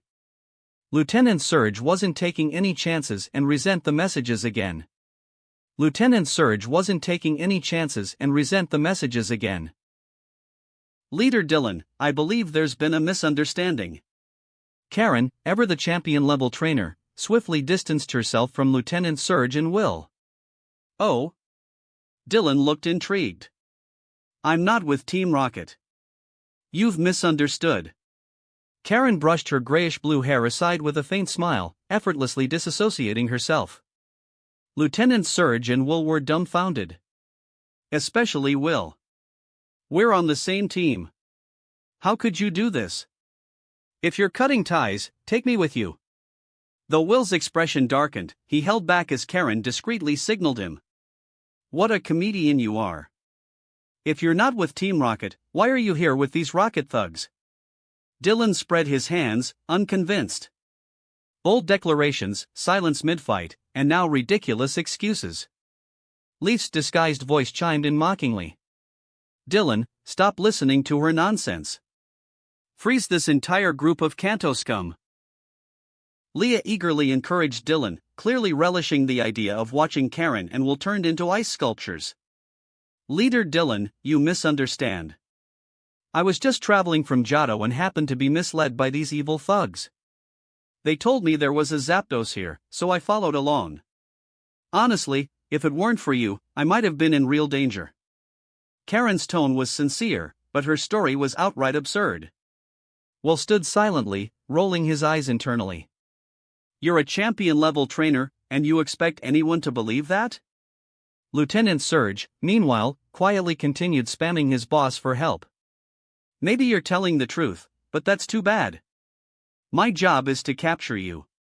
You can explain everything to Officer Jenny later. Dylan waved her off, signaling her to rejoin Lieutenant Surge and Will. For now, please stay put. Kurum's temper isn't great, and if it sneezes, you might spend the rest of your life as a vegetable. Dylan spoke gently, though his words sent chills down their spines. Is this guy really a gym leader?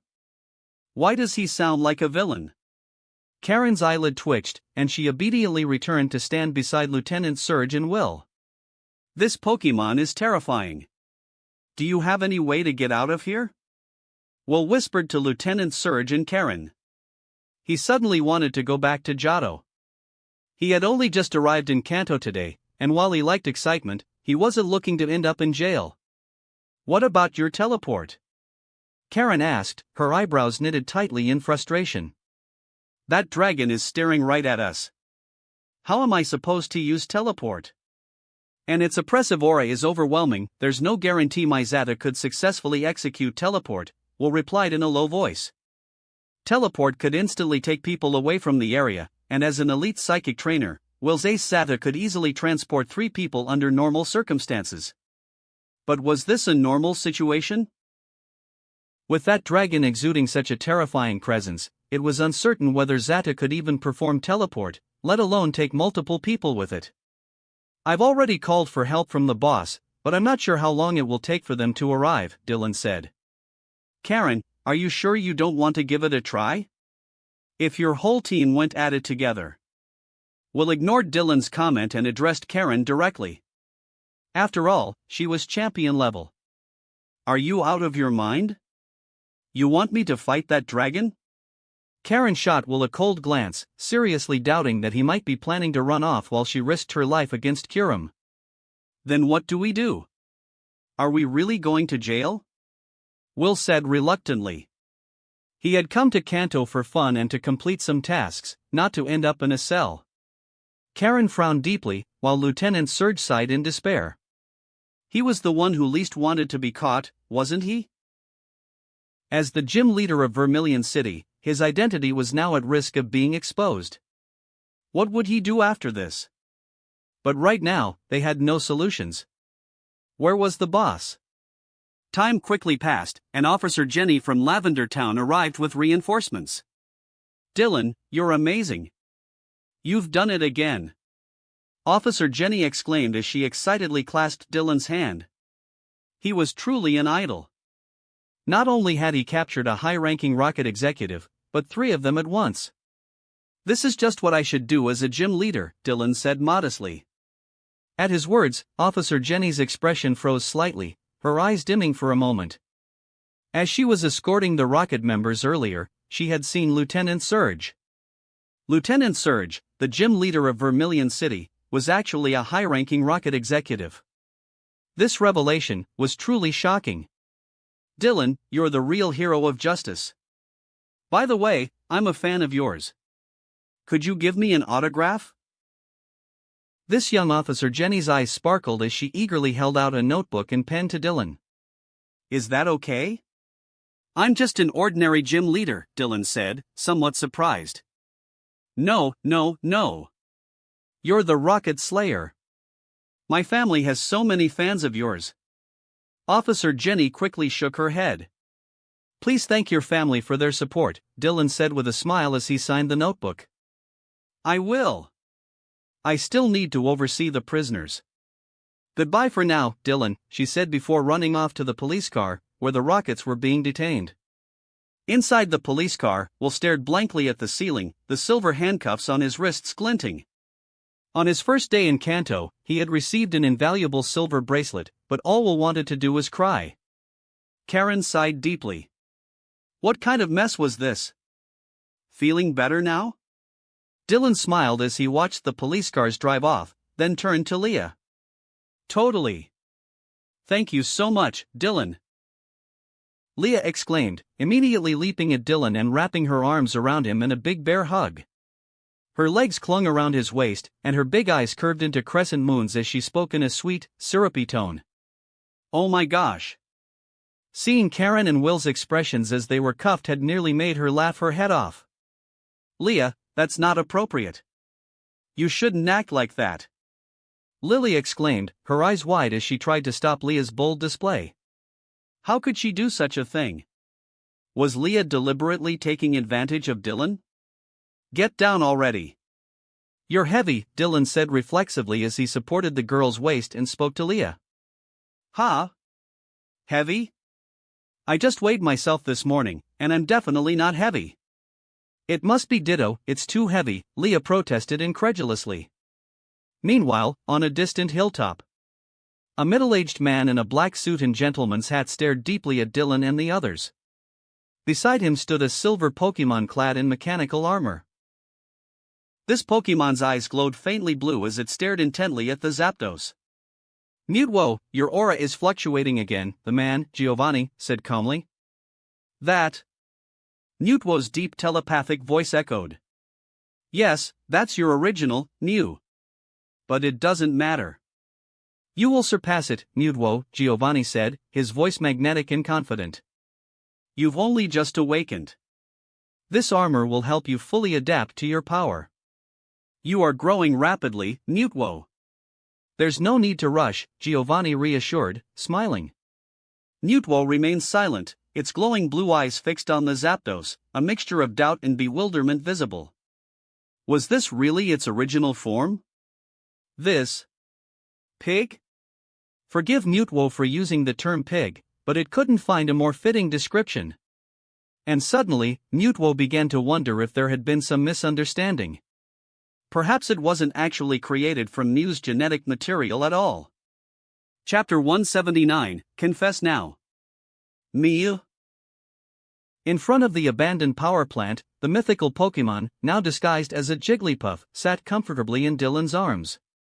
It suddenly turned its head, gazing into the distance as if it had sensed something. What's wrong, little one?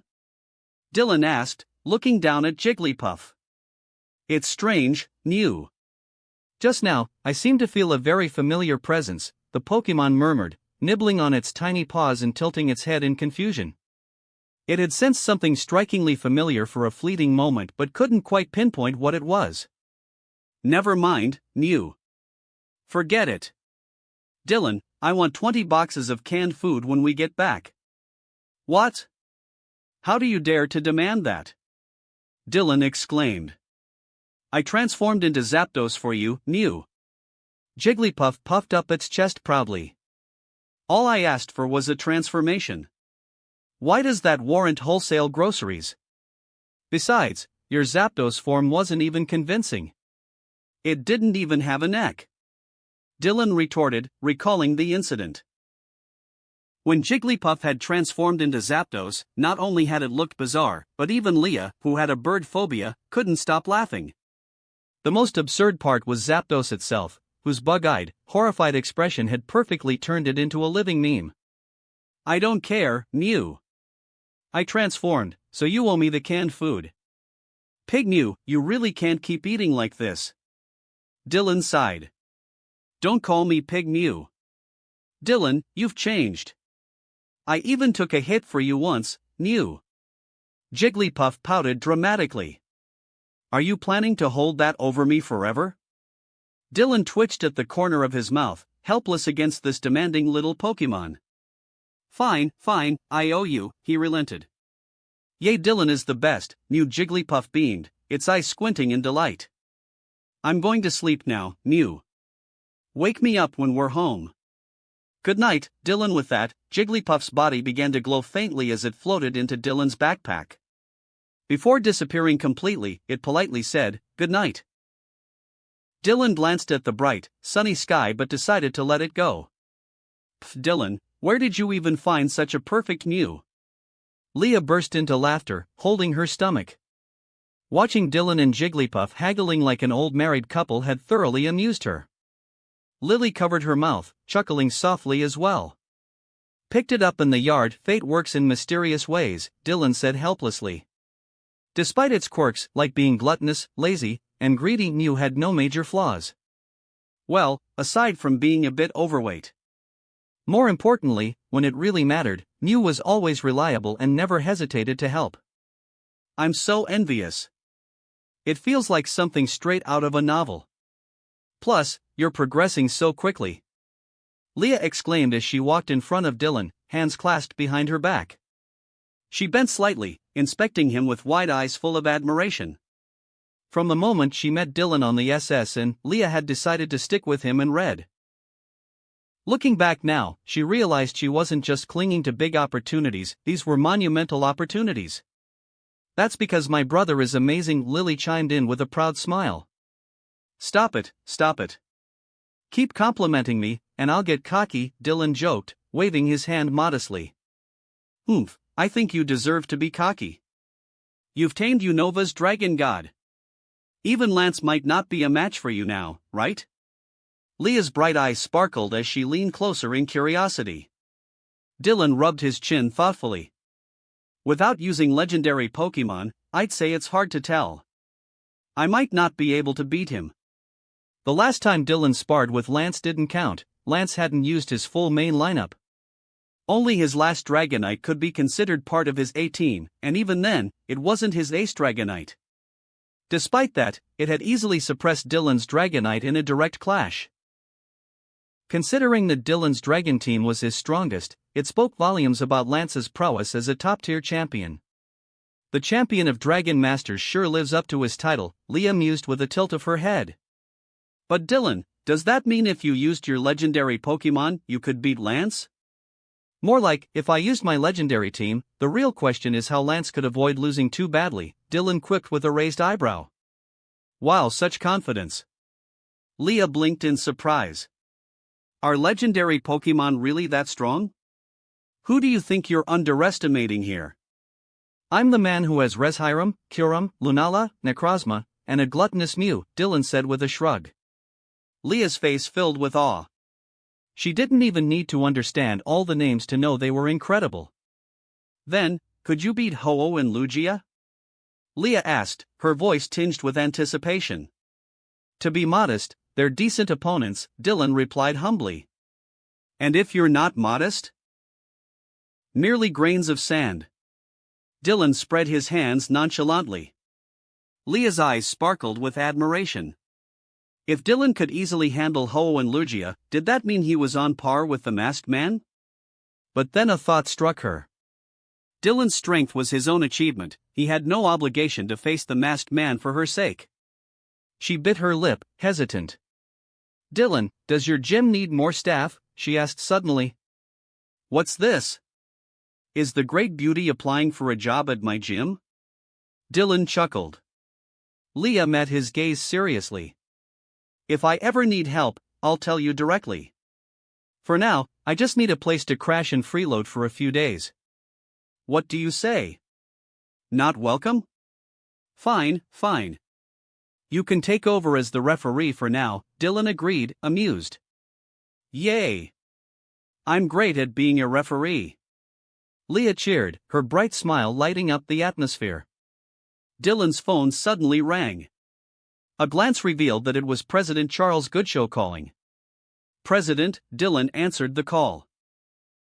Dylan, I've received word. You've captured 3 Rocket Team executives, haven't you? Charles Goodshow's voice carried a somber tone. That's correct. I apprehended them near Lavender Town. You've done well. Now, one of them is really Lieutenant Surge? Yes, it's indeed Lieutenant Surge. Phew, good, Dylan. I must trouble you. Could you personally escort Lieutenant Surge and the others to Indigo Plateau? I can't trust anyone else with this. Charles took a deep breath before speaking, his voice hoarse. Clearly, this information was distressing for him. And understandably so, Lieutenant Surge was the gym leader of Vermilion City, Kanto's largest port city. The Vermilion Gym was one of the region's official 8 gyms. For the gym leader to be revealed as a Rocket Team infiltrator, it was news that would undoubtedly become a laughingstock if leaked. I understand. Dylan raised his brow. It was evident that Charles was concerned about Rocket Team attempting to rescue Lieutenant Surge and the others. After all, they had seen this happen before with Apollo. Thank you, Dylan. I'll contact you later regarding the rewards for this operation. No problem, President. Please take care. Dylan nodded. It seemed the Kanto League was about to take some significant action. That was President Charles Goodshow on the phone. We have some work to do, Dylan remarked. Dylan wasn't overly concerned about whether Lieutenant Surge and the others would be rescued, after all, they had already been captured. But since Charles personally requested it, Dylan didn't mind lending a hand. Reshiram. Dylan released Reshiram from its pokeball. The elegant white dragon carried Dylan and his team as they flew towards Lavender Town. However, before reaching Lavender Town, Dylan spotted several police cars parked on the roadside. What's going on here? The white dragon landed, and Dylan saw Officer Jenny and her team treating their injured Arcanine and other Pokemon. Gym leader Dylan, we were just attacked by a Pokemon, and Lieutenant Surge and the other 2 were rescued, a young Officer Jenny reported, biting her lip in frustration. Sorry, it's our fault for being incompetent. As long as no one is hurt. Do you know what kind of Pokemon it was? Which direction did they go? Dylan frowned. Rocket Team had acted quickly. It was a strange Pokemon with an armor-like device on its body. Its psychic powers were overwhelming and defeated our Pokemon in an instant, Officer Jenny explained rapidly. After rescuing Lieutenant Surge and stealing their Pokeballs, it used teleportation to escape. It's definitely a psychic-type Pokemon. Armored Mutwo. Dylan raised an eyebrow, immediately suspecting Armored Mutwo. There was no doubt it must have awakened. And with Giovanni's charisma and capabilities, persuading Mutwo to temporarily follow him wasn't surprising. Alright, I'll search the surrounding area. You focus on your safety and head back to Lavender Town, Dylan instructed Officer Jenny and her team before taking off again on the White Dragon. Rocket Team acted faster than expected, Dylan muttered. They sure did, Leah agreed, frowning. I can't believe we couldn't even get Surge and the others locked up properly. It seems they secretly called for reinforcements, but the rescuers didn't act immediately, waiting instead to ambush during the police transfer, Dylan analyzed. But how are we supposed to track them now? Lily asked in confusion. They used teleportation. We don't even have a direction to search. Let's scan the nearby area first, Dylan decided, directing Reshiram to circle around. Just then, Dylan's phone buzzed with a new message. Gym Leaders Group Chat. Officer Jenny at everyone, urgent notice. Lieutenant Surge is a Rocket Team executive. Urgent notice. Lieutenant Surge is a Rocket Team executive. Officer Jenny pinged the group 3 times in quick succession, then tagged Lieutenant Surge directly, only for him to leave the group immediately after. The chat exploded. Cerulean Jim Daisy, what? Pewter Jim Flint, this. Celadone Jim Erica, I can't believe it. Lieutenant Surge, a Rocket Team spy? Saffron Jim Sabrina, shocked. Jeff. Fuchsia Jim Ikoga, truly, an appalling revelation. Embarrassed. JPG. Cinnabar Jim Blaine, frightening. Rocket Team's infiltration runs deep. Officer Jenny, I never thought it could be true. If there are other spies in this group, confess now. Angry. JPG. Officer Jenny. The League is taking this matter extremely seriously. Everyone will be closely monitored. If misunderstandings arise, please bear with us. The impact of this incident is enormous. Celadone Jim Erica, understood. Pewter Jim Flint, I'm semi-retired and too weak to be of interest, right? Okay, I get it. Cerulean Jim Daisy, we sisters are definitely not Rocket Team spies. We only cheer others on. Cute. JPG. Viridian Jim Giovanni, I believe everyone here is a staunch supporter of the League's justice. If there are still spies among us, I won't tolerate it and will personally ensure their capture. Evil must not be allowed to flourish. Viridian Jim Giovanni, as gym leaders of the League, we must always oppose the evil of Rocket Team. Saffron Jim Sabrina, suspicious. Jeff. Rhoda Jim Dylan, well said, Giovanni. Bravo. Applause. GIF. Chapter 180, Kitakami. Seeing the messages in the group chat, Dylan couldn't help but laugh.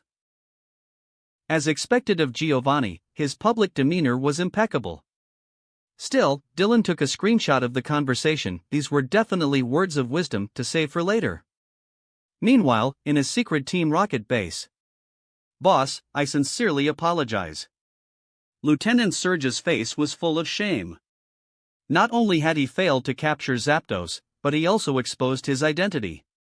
If it weren't for the boss personally intervening, he might have ended up in the same boat as Athena. It's fine. For now, stay hidden at the base and wait for your next assignment, Giovanni said calmly, shaking his head. Running into Dylan was completely unexpected. What Pokemon was Dylan using? Giovanni asked in a serious tone. When Surge had called for help, Giovanni had immediately arrived with Armored Mutwo. However, the aura of Kyurem was overwhelming. Even Armored Mutwo felt an unsettling sense of dread, and Giovanni's own instinct, honed by his bond with the power of Viridian, warned him of the danger. Thus, he chose to observe rather than act. Kyurem. Dylan called it Kyurem, Surge replied with a frown. The name was unfamiliar to him. It must be a legendary Pokemon from another region and definitely not an ordinary one, Celine interjected. Giovanni nodded. I see. I'll look into Kyurem. Knowing our enemy is crucial for future battles. Rest for now. I'll inform you when it's time to act again. His gaze shifted to Celine and Proton, the two Team Rocket executives brought in from the Johto region. This operation was supposed to assess their capabilities, but encountering Dylan on their first mission in Kanto was simply bad luck. Giovanni and armored Mutwo reappeared in a remote wilderness. Giovanni clutched his chest and quickly swallowed 2 pills from a small bottle, his face regaining some color. Your condition is worsening, armored Mutwo's voice resonated telepathically, its blue eyes glowing faintly. From the moment it awoke, Mutwo had observed this human. Although it didn't trust Giovanni, recognizing his cunning and danger, it couldn't deny the man treated it with respect, as an equal. Mutwo's feelings toward Giovanni were complicated. It also knew Giovanni's secret: he was suffering from a terminal illness. If left untreated, his life expectancy was no more than a few years. I'm not in a rush. I still have time, Giovanni said, his tone magnetic and composed. If you abandoned your so-called career, you might have time to find a cure, Mutwo suggested. Life isn't just about survival, Giovanni replied, adjusting the brim of his hat. Pointless existence isn't my philosophy. Mutwo's glowing eyes flickered. Team Rocket isn't just an organization, it's a part of my life, cultivated with effort and sacrifice, Giovanni continued. To abandon it would be to abandon myself. Then what has it brought you? You even have to rescue your subordinates yourself, Mutwo asked, skeptical. You'll understand someday, Giovanni said with a faint smile. When you discover your purpose and value as a being, you will be complete. Mutwo fell silent, pondering Giovanni's words. Back in Vermilion City, the gym was temporarily closed. The official statement cited Lieutenant Surge's health issues as the reason for the closure. This announcement caused a stir, as Lieutenant Surge was a well-known and popular gym leader in Kanto. Though his tough, military-style battles often left rookie trainers in tears, his reputation for fair play earned him respect. Still, Kanto had no shortage of gyms, so the news quickly faded. Interestingly, other gym leaders seemed subtly affected by the incident. Even typically lax leaders began taking their duties more seriously. For example, Blaine from Cinnabar Island, known for his gym's elusive location, suddenly became more active, holding regular challenges. At the Rota Gym, Dylan was addressing his protégé, Celine. Celine, most challengers are kids. You can't go overboard. If someone's using a Metapod, don't send out Incineroar to crush them. Dylan sighed. Celine nodded obediently. Got it, gym leader.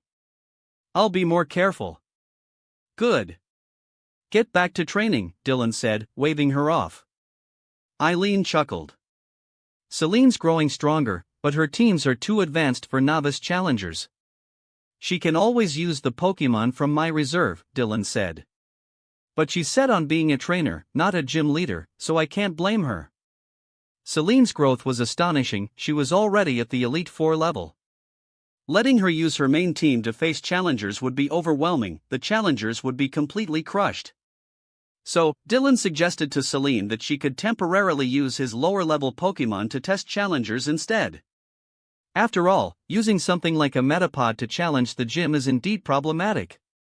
Celine being harsher with them is actually for their own good, Eileen remarked thoughtfully. How could anyone seriously battle with a Metapod unless it was a specific scenario? Otherwise, what would a Metapod even do in battle? Just harden over and over? Eileen couldn't comprehend the mindset of someone challenging a gym with a Metapod. Are you planning to travel again next week? Yeah, I'm planning a trip to Kitakami. I want to catch a Pokemon there, Dylan replied with a smile. Indeed, by the weekend, he was preparing to head to Kitakami. If time permits, I also want to visit Paldea, Dylan added. Kitakami and Paldea weren't exactly close, but compared to the distance between Kanto and Paldea, it was manageable. This time, I'm going too. Eileen's eyes sparkled. Last time, a guest at her castle kept her tied up, so she couldn't accompany Dylan to Unova. It was a regret she'd been brooding over for a while. Sure, Dylan agreed with a smile. A few days later, the Rota gym closed its doors once again. Dylan and Jenny took a few days off, and Dylan, Eileen, and Lily boarded a flight to Kitakami. Kitakami is the setting of the first part of the Pokemon Scarlet/Violet DLC, the Teal Mask. It isn't a full-fledged region like others but rather a small area. Dylan had looked up information about Kitakami. Compared to the game version, the real-life Kitakami had a few small villages, though none were larger than Verdant Town. The trio soon arrived at the Verdant Town airport. Ah, the air here is so fresh. Eileen, dressed in a flowing yellow dress, stepped out of the airport, took a deep breath, and looked around. In the distance, towering mountains were visible, and the land around them was a vast expanse of fields, farmland, and orchards. Kitakami is famous for its natural scenery. Though it's not very large, it's quite a popular tourist destination, Dylan commented with a smile. Let's head into town, he added. The three made their way to Verdant Town. It wasn't far. After about 10 minutes, they reached the town. They found their pre-booked inn and rested for a bit before setting out to explore. The real-life Verdant Town was much larger than its game counterpart. However, as they stopped in front of the Mamasawa shop, Dylan's steps faltered when he saw the purplish-red peach-like object on the display shelf. This wasn't just a simple decoration, it was the mythical Pokemon, Pekarunt. Hundreds of years ago, it had been gravely injured in a battle with Ogerpon and had no choice but to seal itself within its peach-like shell to recover. It had been asleep for centuries. By now, its wounds were likely healed, but it still awaited the right moment to awaken. That wraps up this part of What If Transmigrated as a Kanto gym leader. Thanks so much for listening. As always, new parts drop every 4 days, so be sure to stay tuned. Quick reminder. What if Dragon Deck user in Yu-Gi-Oh! Zexal and What If Reborn as a Goku clone are now on hold, since we've caught up with the author. So now, I need your help picking the next project for the channel. I'm currently deciding between these 3 fanfics. What if Gacha system in Modern Family World? What if Fusion Deck user in a different Yu-Gi-Oh! GX? What if Transmigrated in One Piece and becoming a Marine? Please vote in the poll and let me know which story you'd like to see next. I'll take the top 2 picks and start working on those 2 series next. Also check out my Patreon channel for early releases of all the series, where you can find all the series released one day ahead of YouTube. If you enjoyed the video, don't forget to like, subscribe, share it with your friends, and please consider supporting the original author as well. See you in the next one.